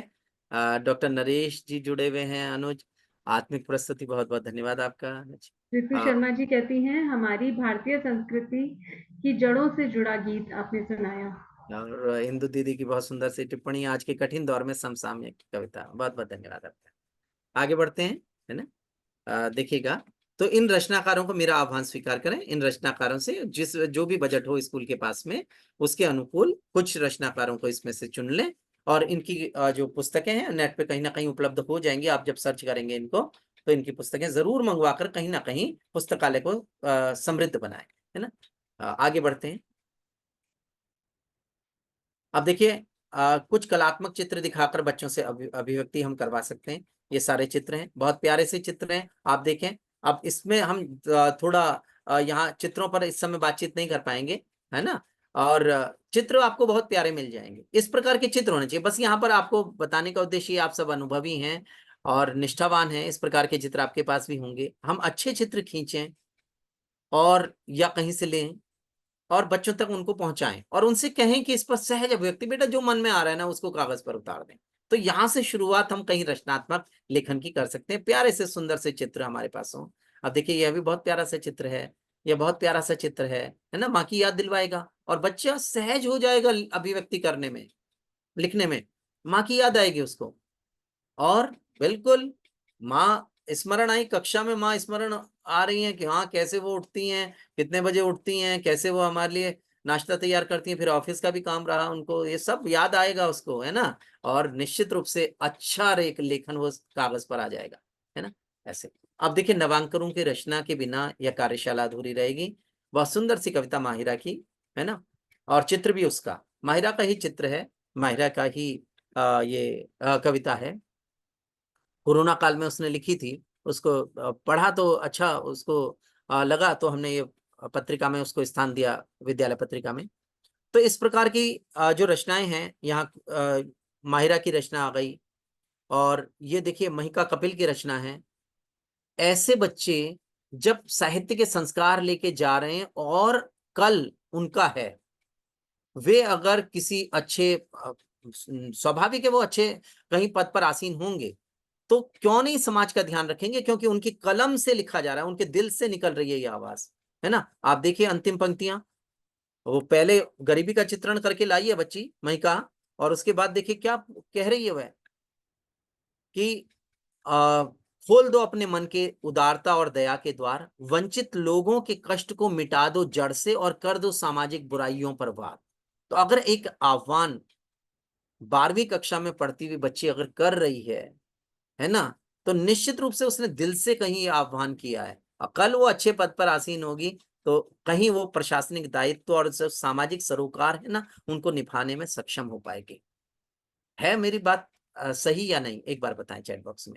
कहीं ना कहीं बच्चों को जोड़ें। बच्चा जो आज लिख देगा ना, बच्चा जो आज संस्कार ले लेगा, कल उसके काम आएंगे। वो किसी भी पद पर आसीन हो, किसी भी क्षेत्र में हो, वो मानवता का ध्यान रखेगा, है ना। बहुत बहुत धन्यवाद आप सबका। आगे बढ़ते हैं। आप सबकी टिप्पणी तेजी के साथ निकलती चली जा रही है और वह देख के अच्छा लग रहा है। आगे बढ़ते हैं, देखिएगा। बिल्कुल रिनू बहन ने बहुत सुंदर सी बात कही, बच्चे के संस्कार काम आते हैं। कविता बहन ने जी बिल्कुल समर्थन दिया, बहुत बहुत धन्यवाद। नीलम बहन की फिर एक सुंदर सी टिप्पणी, हर विद्यार्थी प्रोत्साहन द्वारा अपने भीतर की गहराइयों से नए दृष्टिकोण और भावनाओं को उभारता है। उनकी हर कहानी, हर कविता एक नया जीवन पाती है और लेखन का सृजनात्मक संसार और भी समृद्ध होता है। लाजवाब टिप्पणी, सक्रिय भागीदारी के लिए मैं तालियां चाहता हूँ नीलम बहन के लिए। एक बार आप सबकी तालियां मिले उनको, है ना जी। आगे बढ़ते हैं। जी तालियां मिलनी शुरू हुई नीलम बहन को। जी जी जी बिल्कुल बिल्कुल, तालियां हम सबकी ओर से। आगे,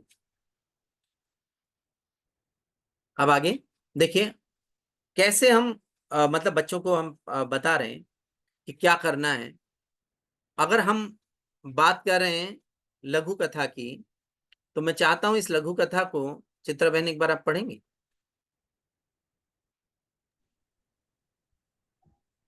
सर स्लाइड चेंज हो गई है।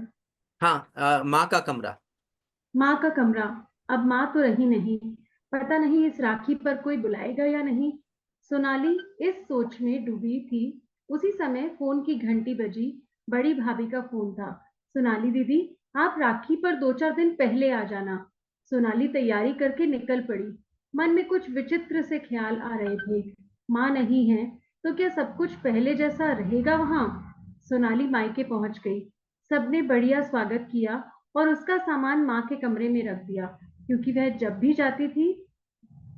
आती थी माँ के कमरे में उनके साथ ही रहती थी। जब तक वह रही, बड़ी भाभी उसके साथ ही कमरे में सोई। उसको माँ की कोई कमी महसूस नहीं होने दी। जब सोनाली जाने लगी तो भाभी ने कमरे में बुलाया और जैसे माँ देती थी वैसे सब तरह के अचार, मिठाई, साड़ी गिफ्ट दिए। और भाभी ने सोनाली का हाथ में लेकर कहा, तुम कभी यह मत समझना कि माँ नहीं तो मायका कैसा। माँ का कमरा सदा आपका रहेगा। जब मन करे आ जाया करना। सोनाली, भाभी माँ कहकर लिपट कर रोने लगी। क्या सुंदर भावपूर्ण कहानी और भावपूर्ण कहीं प्रस्तुति चित्रा बहन की। बहुत देखिए ऐसी कथाएं सुनकर, पढ़कर है ना कहीं मन में वो संस्कार आएंगे, उन संस्कारों से जोड़ना है। और लघु कथा लेखन सहज रूप में आएगा, फिर जो टॉपिक मिलेगा ना उस पर अपना चिंतन कर पाएगा। बाकी तो अब हम 10th की ओर बढ़ रहे हैं, रचनात्मक लेखन की ओर। आप देखिएगा तो लघु कथाएं हैं, उनका कहीं चयन हमारे द्वारा किया जाए, अच्छा चयन किया जाए, तब बच्चे को बताएंगे। तो औपचारिक रचनात्मक लेखन एवं सही प्रारूप एवं शब्दावली, अंतिम चरण आज की उसका। लघु कथा लेखन पर अभी हमने बात कर ली। उसमें एक निरंतरता होनी चाहिए, कथात्मकता होनी चाहिए, प्रभावी संवाद, पात्रानुकूल संवाद इस प्रकार होनी चाहिए, रचनात्मकता उसके अंदर होनी चाहिए, कल्पनाशीलता दिखाई देनी चाहिए, जिज्ञासा और रोचकता। कथा वस्तु 3 अंक है, भाषा 2 अंक है ना। इस प्रकार हम बच्चों को परिचित करवाएं। और जब हम लघु कथा लेखन सिखाएं तो केवल डायरेक्ट निर्देश नहीं दें कि इस टॉपिक पर लिख दें, उनको सिखाएं बेटा इस प्रकार हम क्या करते हैं, हम प्रवाह बिंदु बनाते हैं। पहले हम चिंतन करते हैं हमें किस बिंदु पर हमें कहानी बुननी है, किस विषय पर कहानी बुननी है। विषय यहाँ पर बोर्ड में मिलता है, तो आपने उस विषय पर अब प्रवाह बिंदु आपको बनाने रह जाते हैं। प्रवाह कैसे चलेगा, मान लीजिए अगर मैं किसी उस पर लिख रहा हूं, एक अपूर्व अनुभव पर लिख रहा हूं, टॉपिक मिल गया एक अपूर्व अनुभव, तो मुझे बिंदु बनाने हैं। बिंदु कैसे बनेंगे मेरे, यहाँ पर आप स्लाइड देखें, कई वर्षों के बाद गांव जाना, पहला बिंदु। पक्की सड़कें, बिजली पानी की सुविधाएं देखना, पक्के आवास देखना, रसोई गैस देखना, मित्रों से सुखद परिवर्तन को लेकर बातचीत करना, अपूर्व अनुभव लेकर नगर लौटना। तो ये मेरे 4 बिंदु हैं। मैं कहानी बुनने बैठूंगा तो मैं इन 4 बिंदुओं का ध्यान रख के कहानी बुन दूंगा। काट फीट नहीं होगी, अनावश्यक काट छांट नहीं हो पाएगी अगर मैंने प्रवाह बिंदु बना लिए तब। अगर मैं बिना प्रवाह बिंदु बनाए और उसमें मैं लिखूंगा तो निश्चित रूप से गलत हो जाएगा। तो कहीं ना कहीं हम एकदम बच्चे को कुछ ना कुछ सिखाएं उसके बारे में, उसको कैसे बुनना है, क्या उसका शिल्प होता है। बेटा 1-2 कहानियां सुना देंगे, देखो बेटा कैसे इसने इस लेखिका ने कैसे इसको बुना था, कितना शानदार तरीके से बुना, बहुत अधिक विस्तार नहीं दिया है बेटा, है ना। छोटा होना चाहिए, कलेवर छोटा होना चाहिए। शिल्प में देखो बेटा ये वाक्य कैसा आया, यहाँ कितना भावात्मक हो गया बेटा, है ना। जब ये कह रहे एंड कैसे कर दिया एकदम से, है ना, लिपट कर रोने लगी, भाभी माँ से लिपट कर रोने लगी, कितना बड़े मतलब मार्मिक कर दिया है ना। तो ये हम सब सिखाने की चीज है। जब हम संवाद करेंगे हमारे बच्चे अच्छी लघु कथा लिख के लाएंगे। या मैं सनयुवी घोष की बात करूं, सनयुवी घोष ने एंड कैसे दिया, वहां शिल्प की पराकाष्ठा है वो, जहां पर वो कह रही है, अंत में कह रही है कि अब माँ मुझे नहीं, जब भी अवसर मिलेगा अब माँ मुझे नहीं, मैं माँ को लेकर यहाँ आ जाया करूंगी। इससे उसने एंड कर दिया। तो ये सब चीजें शिल्पगत गुण और भावगत गुण, है ना, ये सब आने चाहिए बच्चों के, और कहीं ना कहीं इस पर चर्चा की जानी चाहिए। अब देखिएगा अद्विका ने कितना शानदार बनाया। प्रवाह बिंदु बनाने, मैंने कहा मैं कुछ नहीं, मैंने टॉपिक यहाँ पर लिख दिए हैं, संघर्ष से सफलता तक, अपूर्व संतोष, अनूठा अनुभव, सच्चा मित्र, ईमानदारी का फल, पापा ही थे सेंटा क्लॉज। पापा ही थे सेंटा क्लॉज दे दिया, उनके अनुकूल हो गए विषय। अब उनको बनाने हैं। अद्विका ने जो प्रवाह बिंदु बनाए, देखिए 40 मिनट की क्लास में कितना बढ़िया बनाया उसने। वो कह रही है सर मुझे संघर्ष से सफलता तक लिखना है। मैंने कहा सही है बेटा, बिंदु बना लें। अब बिंदु को देखिए, संघर्षशील सोच, अपने नजरिए से सफलता को देखना, परिवार और भाई बहनों की सफलता में अपनी सफलता देखना, परिवार और भाई बहनों को प्राथमिकता, फिर सहयोग करके दूसरों की सफलता में अपनी सफलता देखना, संघर्ष व उदारता का अद्भुत परिणाम। भाइयों को बहन को सफल बना के अपने आप संघर्ष कर रहा है, वह भी कामयाब हो गया है, तो ऐसा बनाना। उसने वो लिखा संघर्ष से सफलता तक, ऐसे बुना। कहानी बहुत अच्छे स्तर की आई। तो ऐसे करके हमें कहीं ना कहीं बच्चे से प्रभाव बिंदु बनवा लें, शिल्प पर चर्चा कर लें, कलेवर पर उसकी चर्चा कर लें, तो निश्चित रूप से बच्चे सीखेंगे, अच्छी लघु कथा लिखेंगे।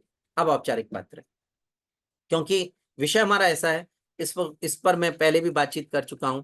एक अच्छा प्रारूप होना चाहिए। सबसे पहले प्रेषक का पता, फिर दिनांक, फिर सेवा में के बिना भी स्वीकार्य हो जाता है, लेकिन नहीं करना चाहिए। हर भाषा की अपनी एक संस्कृति होती है। हमारी संस्कृति, हमारी भाषिक संस्कृति यह कहती है कि सेवा में लगना चाहिए।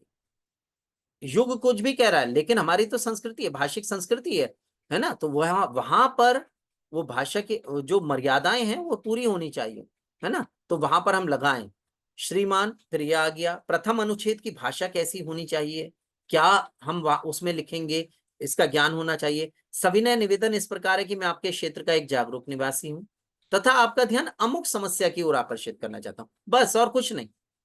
पहले मैं केवल समस्या से परिचय करवाया, दूसरे में आपके संज्ञान में लाना चाहता हूं कि फिर उस समस्या को उभारा, क्या परेशानी पड़ रही है या क्या समस्या है उसको उनके सामने रखा। तीसरे में अनुरोध कर दिया बस, अतः आपसे अनुरोध है कि कृपया समुचित कार्रवाई करते हुए हम क्षेत्रवासियों को अमुक समस्या से छुटकारा दिलवाने का कष्ट करें। इस कार्य के लिए हम आपके अत्यंत आभारी रहेंगे। भाषा प्रभावी, शब्दावली बिल्कुल प्रभावी। दूसरा अनुच्छेद कहां से शुरू करना है, आपके संज्ञान में लाना चाहता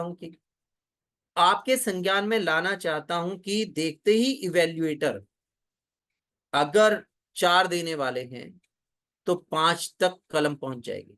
अगर इक्की दुक्की कोई गलत कहीं वर्तनी का दोष दिखाई दे रहा है तो आधा काट देंगे, 4.5 तो तब भी आ गए। और वो इक्का दुक्का दोष नहीं दिखाई दिया, इतने प्रभावी हो जाएंगे कि कृपया शब्द बहुत अच्छा लिखा है, बिल्कुल समुचित लिखा हुआ है, शब्दावली बहुत प्यारी है, जागरूक निवासी जैसा शब्द उसमें आया, तो शब्दावली अपने आप प्रभावित करेगी इवेल्युएटर को। तो हमारे बच्चों के अंदर जब औपचारिक रचनात्मक लेखन के संस्कार हम भरें तो उसमें प्रारूप एकदम स्पष्ट हो, शब्दावली बिल्कुल स्पष्ट होनी चाहिए, कौन सी शब्दावली किस उसमें कार्य करेगी। सूचना लेखन है तो उसमें अधोहस्ताक्षरी जैसा शब्द कार्य करेगा, अधोहस्ताक्षरी से संपर्क करें तो वहां पर हमें बताना है ना। तो ये सब हम बातचीत करते हुए चलेंगे तो कहीं ना कहीं ये बच्चे को के पास शब्दावली भी हो जाएगी उससे जुड़ी हुई, और उसके पास अच्छा प्रारूप हो जाएगा है। 1-2 आप जो 2-4 अभ्यास करवाएंगे उससे वह कहीं ना कहीं फिर निपुणता की ओर बढ़ेगा, उसके में दक्षता आएगी, वो औपचारिक लेखन की उस विषय से जुड़ी हुई दक्षता आ जाएगी। इसी प्रकार देखिए टॉपिक यहाँ पर दिए हुए हैं, ये सब औपचारिक पत्र के अच्छे टॉपिक हैं, इनको हम दे सकते हैं, है ना।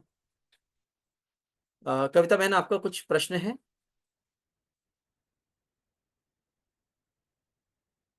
अभी एक बार बातचीत कर लें, मैं बाद में प्रश्न लूं आपका क्या? जी जी बिल्कुल जी क्षमा कीजिए सर। नहीं, अरे मैं बस थोड़ा सा कुछ रह ना जाए ये सोच रहा हूँ, है ना, फिर बाद में आपकी बातचीत। जी जी बिल्कुल। देखिए औपचारिक पत्र जिस समय हम सिखा रहे हैं, आप देख रहे हैं पूरा बोर्ड भरा हुआ है। बोर्ड प्रारूप को बच्चे के मन तक उतारने का प्रभावी साधन है ना। आप देख रहे हैं कि यहाँ पर हमने किस प्रकार लिया और कैसे बच्चों को सिखाया कि प्रथम अनुच्छेद में क्या चीज आए, दूसरे अनुच्छेद में क्या आए, तीसरे अनुच्छेद का समापन किस प्रकार करें और कैसे उसका प्रारूप होगा, ये हमने यहाँ पर बातचीत की। 40 मिनट में ये बातचीत हो सकती है। उसके बाद कहीं एक अनुच्छेद लिखवाने का अभ्यास करें, फिर दूसरा अनुच्छेद लिखवाने का अभ्यास करें, फिर तीसरा अनुच्छेद लिखवाने का अभ्यास करें, तब कंपाइल करें, तब बच्चों से कहेंगे बेटा पूरा पत्र अब लिखना है। कभी एक विषय देकर ऐसा प्रयोग नहीं करें। आप एक अनुच्छेद अच्छा बच्चे लिखने लगे, आपने प्रशंसा कर दी, बच्चों को पता चल गया कि एक अनुच्छेद में ये चीजें हैं, दूसरे अनुच्छेद में इस प्रकार विषय वस्तु बुननी है, तीसरे अनुच्छेद में आह्वान करना है, अनुरोध करना है, ये चीज। तो मेरा अनुरोध स्वीकार करेंगे, मुझे विश्वास है। चर्चा अच्छी चल रही है, एक बार बताएं। बहुत प्यारी सी टिप्पणी है बहन की जी। आगे बढ़ते हैं। आप देखिएगा सूचना लेखन का प्रारूप, यहां देखिएगा बॉक्स बना लिया, सबसे ऊपर जारी करने वाली संस्था का नाम लिखा, आवश्यक सूचना। ये देखिए जब यही चीज बोर्ड पर आती है बच्चों के साथ संवाद करते हुए तो किस प्रकार होती है। अधोहस्ताक्षरी जैसा शब्द आया, यहाँ पे संदर्भ आया, है ना। अब देखिएगा आप जब बोर्ड पर आती है तो कैसे एक आकार लेती है। मैंने बताया ना, प्रारूप कहीं बहुत गहराई तक उस पर मंथन कर लें, उसके बाद बच्चों से संवाद करें बोर्ड के माध्यम से। बच्चों से बात करते रहे, बोर्ड पर आपका आता है बेटा बॉक्स बनाना है, बॉक्स बना दिया, जारी करने वाली संस्था का नाम लिखना है बेटा, अगर ये संस्था जारी कर रही है तो क्या करेगी, बच्चों को दे दिया विषय इको क्लब आवासा स्कूल नगर। फिर बेटा आवश्यक सूचना लिख दिया, फिर विषय संक्षिप्त रूप में लिखना है, ब्रैकेट में लिखना है, बच्चे ने लिख दिया, बाईं ओर बेटा दिनांक आनी है। तो ऐसे करके अगर बोर्ड के सहारे हम संवाद करते हैं, विषय वस्तु कैसे बुनी जाएगी, कि क्या क्या प्रश्न उसमें आते हैं, विषय वस्तु में कहाँ कहाँ वो प्रश्न आए, औपचारिक आरंभ कैसे किया जाता है, सूचित किया जाता है, लिखना ही है, सूचित किया जाता है कि। तो बच्चों के अंदर वो शब्दावली जो औपचारिक लेखन में प्रमुख होती है वह कहीं ना कहीं बच्चे के मन में उतरेगी, बच्चा उसको आत्मसात कर पाएगा और यह तो जीवन में काम आने वाला है। आगे कहीं कहीं किसी अधिकारी बन जाएगा या सूचना देनी है कैसे लिखनी है उसको पता चलेगा, है ना। पत्र में किसी अधिकारी के साथ संवाद करना है, कैसे करना है, भाषा में कैसे विनम्रता होती है ना, विनम्रता कैसा गुण है भाषा का, क्या शब्दावली है, सब कुछ सीख पाएगा। इस प्रकार हम उसको करवाएंगे। विज्ञापन लेखन में अब देखिएगा कैसे हम बच्चों से संवाद करें कि बेटा होती क्या क्या विशेषताएं हैं विज्ञापन में। तो विज्ञापन, एक अच्छा विज्ञापन कैसे बनता है, उसका क्या फॉर्मेट होता है, क्या फॉर्मेट हम अपने मन से भी बना सकते हैं, क्या फॉर्मेट को कहीं हम अक्षरों के माध्यम से अपना सूत्र बना सकते हैं उसमें। तो क्या वो है कला है, जैसे यहाँ पर देखा, सरल व लुभावनी भाषा हो, कम से कम शब्दों का प्रयोग हो, आकर्षक प्रस्तुति हो, मूल्यांकन बिंदु ये होंगे बेटा, इतने पर आपको ये अंक मिलेंगे, इतने पर ये मिलेगा, भाषा के इतने अंक होंगे, प्रस्तुति के इतने अंक होंगे, ये सब।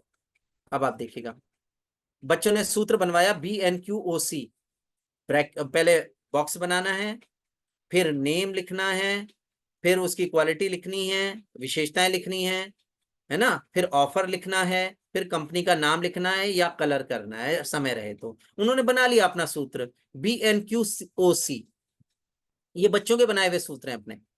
अब उनको फॉर्मेट मिल गया, बात प्रारूप की है, उनको पता है पहले B आएगा, पहले हमें बॉक्स तो बनाना ही है, फिर N आएगा। जिस कंपनी के लिए हम बना रहे हैं, मान लीजिए परंपरा फर्नीचर है, तो नाम आएगा परंपरा फर्नीचर, और फिर उससे जुड़ा हुआ एक छोटा सा उद्घोष, विश्वास भरी एक परंपरा, परंपरा फर्नीचर घर लाएं, घर को जन्नत सा सजाएं।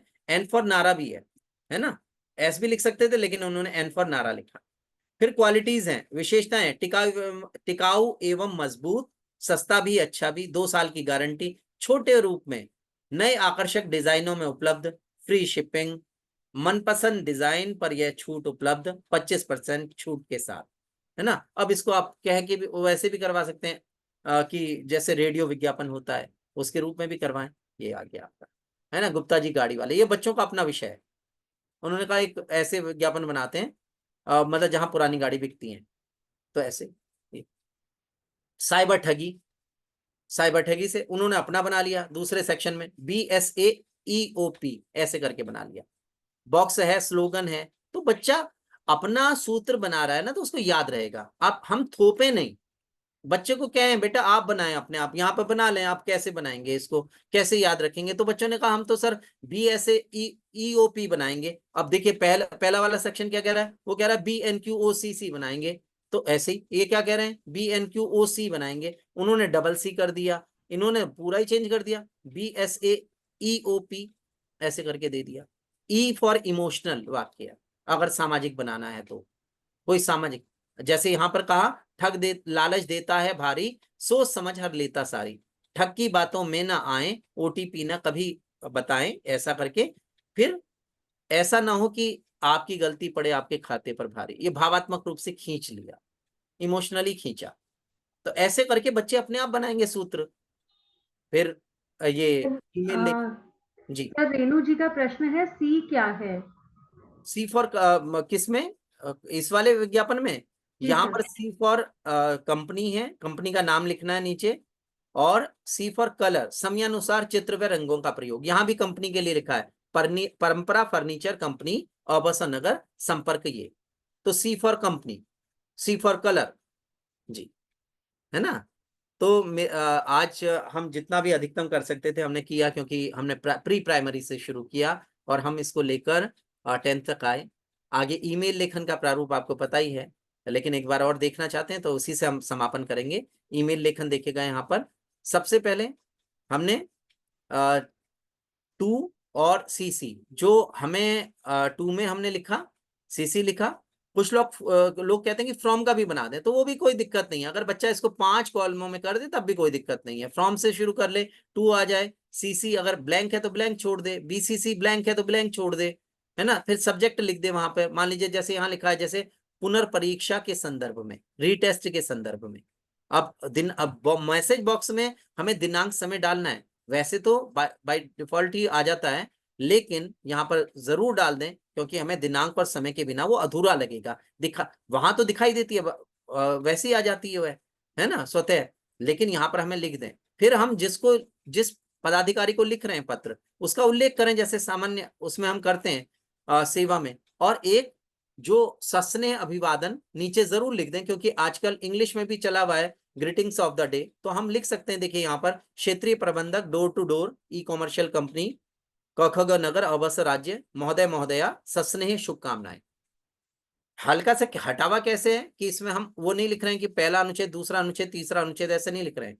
आप डायरेक्ट हमने शुरू किया, आपके संज्ञान में लाना चाहता हूं कि मेरा ऑर्डर नंबर इतना है, इस पर मुझे आपकी प्रति, ये मैंने वहां से ये मंगवाया था प्रतिष्ठित कंपनी से, और 5 पुस्तकें प्राप्त हुई, किंतु एक पुस्तक का कवर पेज फटा हुआ है, आपने ऐसे लिखा। जो भी प्रॉब्लम है वो आपने दी। मैं, या 2 पुस्तकें ऐसी हैं, मैं खेदपूर्वक दोनों पुस्तकें लौटाना चाहता हूं। फिर अनुरोध पर आ जाए। आपसे अनुरोध है कि कृपया मेरे आवासीय पते से इन्हें वापस मंगवा लें तथा यथाशीघ्र सही पुस्तकें भिजवाने का कष्ट करें। बिल की कॉपी मेल के साथ संलग्न है, कृपया मेल स्वीकार करें। तो इस प्रकार की भाषा अगर होगी तो निश्चित रूप से हमारे बच्चे औपचारिक रचनात्मक लेखन भी अच्छा करेंगे। हमारे बच्चे जो सहज रचनात्मक लेखन है, अनौपचारिक रचनात्मक लेखन है, साहित्य है, उसकी ओर भी आकर्षित होंगे। आप सबका हृदय से धन्यवाद। आप सब ने मुझे लगातार सुना है और तन्मयता के साथ सुना है। मैं हृदय से आपका आभार प्रकट करता हूँ। बहुत बहुत धन्यवाद। आपको कैसा लगा सत्र, एक बार बताएं, चैट बॉक्स में आ जाए। धन्यवाद, हृदय से धन्यवाद। विनीता जी कहती है, सर आपकी जितनी तारीफ की जाए उतनी कम है, बहुत अच्छा ज्ञान मिलता है, तहे दिल से धन्यवाद। बहुत बहुत धन्यवाद, हृदय से धन्यवाद। आप सब जुड़े रहे, बहुत अच्छा लगा, सक्रिय भागीदारी निभाते रहे तो मन गदगद है ना। रेणु तिवारी जी कहती हैं, आपकी कार्यशाला हमें बहुत कुछ क्रिएटिव चीजों को सिखाती है। धन्यवाद, हृदय से धन्यवाद जी। Neelam Sharma ji, extra mile educators, और आपका बहुत बहुत धन्यवाद। सर आपकी आपका भी सक्रिय कार्यशाला में, भागीदारी के लिए आपका भी धन्यवाद जी। आपकी कार्यशाला में एक अद्वितीय और रोमांचक अनुभव होता है। यह कार्यशाला न केवल अध्यापकों को एक दूसरे से सीखने का मंच प्रदान करती है, बल्कि उन्हें अधिगम सरोकार और शिक्षण के प्रति अपनी प्रतिबद्धता को मजबूत करने का भी अवसर देती है। बहुत बहुत धन्यवाद, हृदय से धन्यवाद।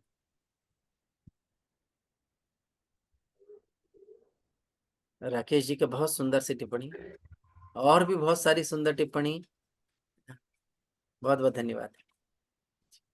गया बहन, सब ने, इंदु दीदी, सब ने बहुत सक्रिय भागीदारी, सभी भाई बहनों ने बहुत सक्रिय भागीदारी निभाई और इस कार्यशाला को चरमोत्कर्ष प्रदान किया। मैं सभी का हृदय से आभार प्रकट करता हूँ। बहुत बहुत धन्यवाद। सलाम sir. Yeah, if you have any, if anybody has any question, we can take. Chitra ma'am, Vibha Pandey has raised her hand. Miss Vibha. Vibha ma'am,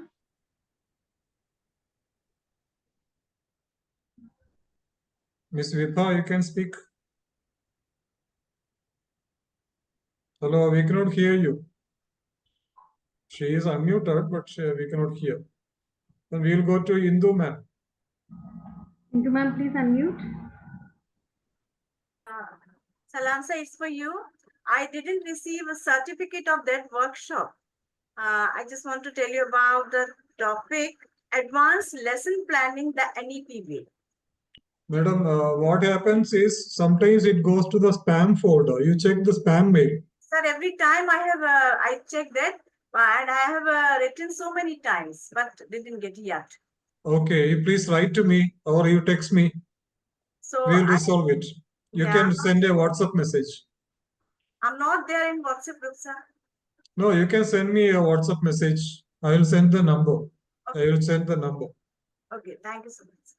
You can see the chat box. I am typing the number. So you can send me a message. Okay, Chitra ma'am, let's wind up. Okay sir, मैं हमारे क्षितिज को व्यापक बनाने और हमारे बच्चों के लिए सीखने को अधिक सक्रिय और मनोरंजक बनाने के कई तरीकों से हमारा मार्गदर्शन करने के लिए श्री विनोद प्रसून के प्रति अपनी हार्दिक कृतज्ञता और सराहना व्यक्त करना चाहती हूँ। मुझे यकीन है कि आपके द्वारा सुझाई गई रणनीतियां शिक्षा में हमारे सभी लक्ष्यों को प्राप्त करने में हमारे लिए बहुत मददगार साबित होंगी। प्रिय प्रतिभागियों, कृपया ध्यान दें, प्रमाण पत्र और फीडबैक फॉर्म का लिंक पहले ही पोस्ट किया जा चुका है। आपसे अनुरोध है कि सभी आवश्यक विवरणों के साथ फॉर्म भरें। मैं चित्रा शर्मा और एक्स्ट्रा माइल में हम सभी लोग डॉक्टर विनोद प्रसून को धन्यवाद देना चाहते हैं। एक बार फिर उनकी गरिमामयी उपस्थिति और समृद्ध अनुभव देने के लिए धन्यवाद सर। मैं डॉक्टर अब्दुल सलाम और उनके उदार समर्थन और मार्गदर्शन के लिए भी धन्यवाद देना चाहती हूँ। और सबसे महत्वपूर्ण बात, आपके उत्साह और सक्रिय भागीदारी के लिए सभी प्रतिभागियों को भी हार्दिक धन्यवाद। मुझे पूरी उम्मीद है कि सत्र आप सभी के लिए उपयोगी और आनंददायक अनुभव रहा होगा। Thank you. धन्यवाद चित्रा मैम. धन्यवाद sir. And so much grateful to Vinod sir because सौभाग्य sir. lots of examples and creativity we could see, and every time we enjoy the session. Whether it is language is not a bar for anyone where there is creativity. So when you sing, when you present it, so any child in the classroom will like to learn. So definitely teachers who follow our sessions, sir, sessions will definitely improve themselves to be very creative and present the lessons in a very creative way. आपकी मार्गदर्शन को बहुत धन्यवाद. Yes, sir. Thank you so much. धन्यवाद. And yeah, Chitra ma'am, thank you so much for your help. And all the participants, please do not miss Vinod sir sessions at least once a month. Please pay 1 hour or more than 1 hour. It will be greatly helpful for your children. So thank you so much. Thank you, sir. Thank you once again. Thank you, Indu ma'am. Thank you sir. Everybody, दीदी good night. आपको प्रणाम. शुभरात्रि. Yeah. आपकी जो है उपस्थिति वास्तव में गौरवान्वित करती है और सभी बहनों भाइयों को भी मेरा प्रणाम. बहुत बहुत धन्यवाद. सलाम सर. धन्यवाद. Yeah, शुभरात्रि. बहन बहुत अच्छा संचालन. Thank you. धन्यवाद सर.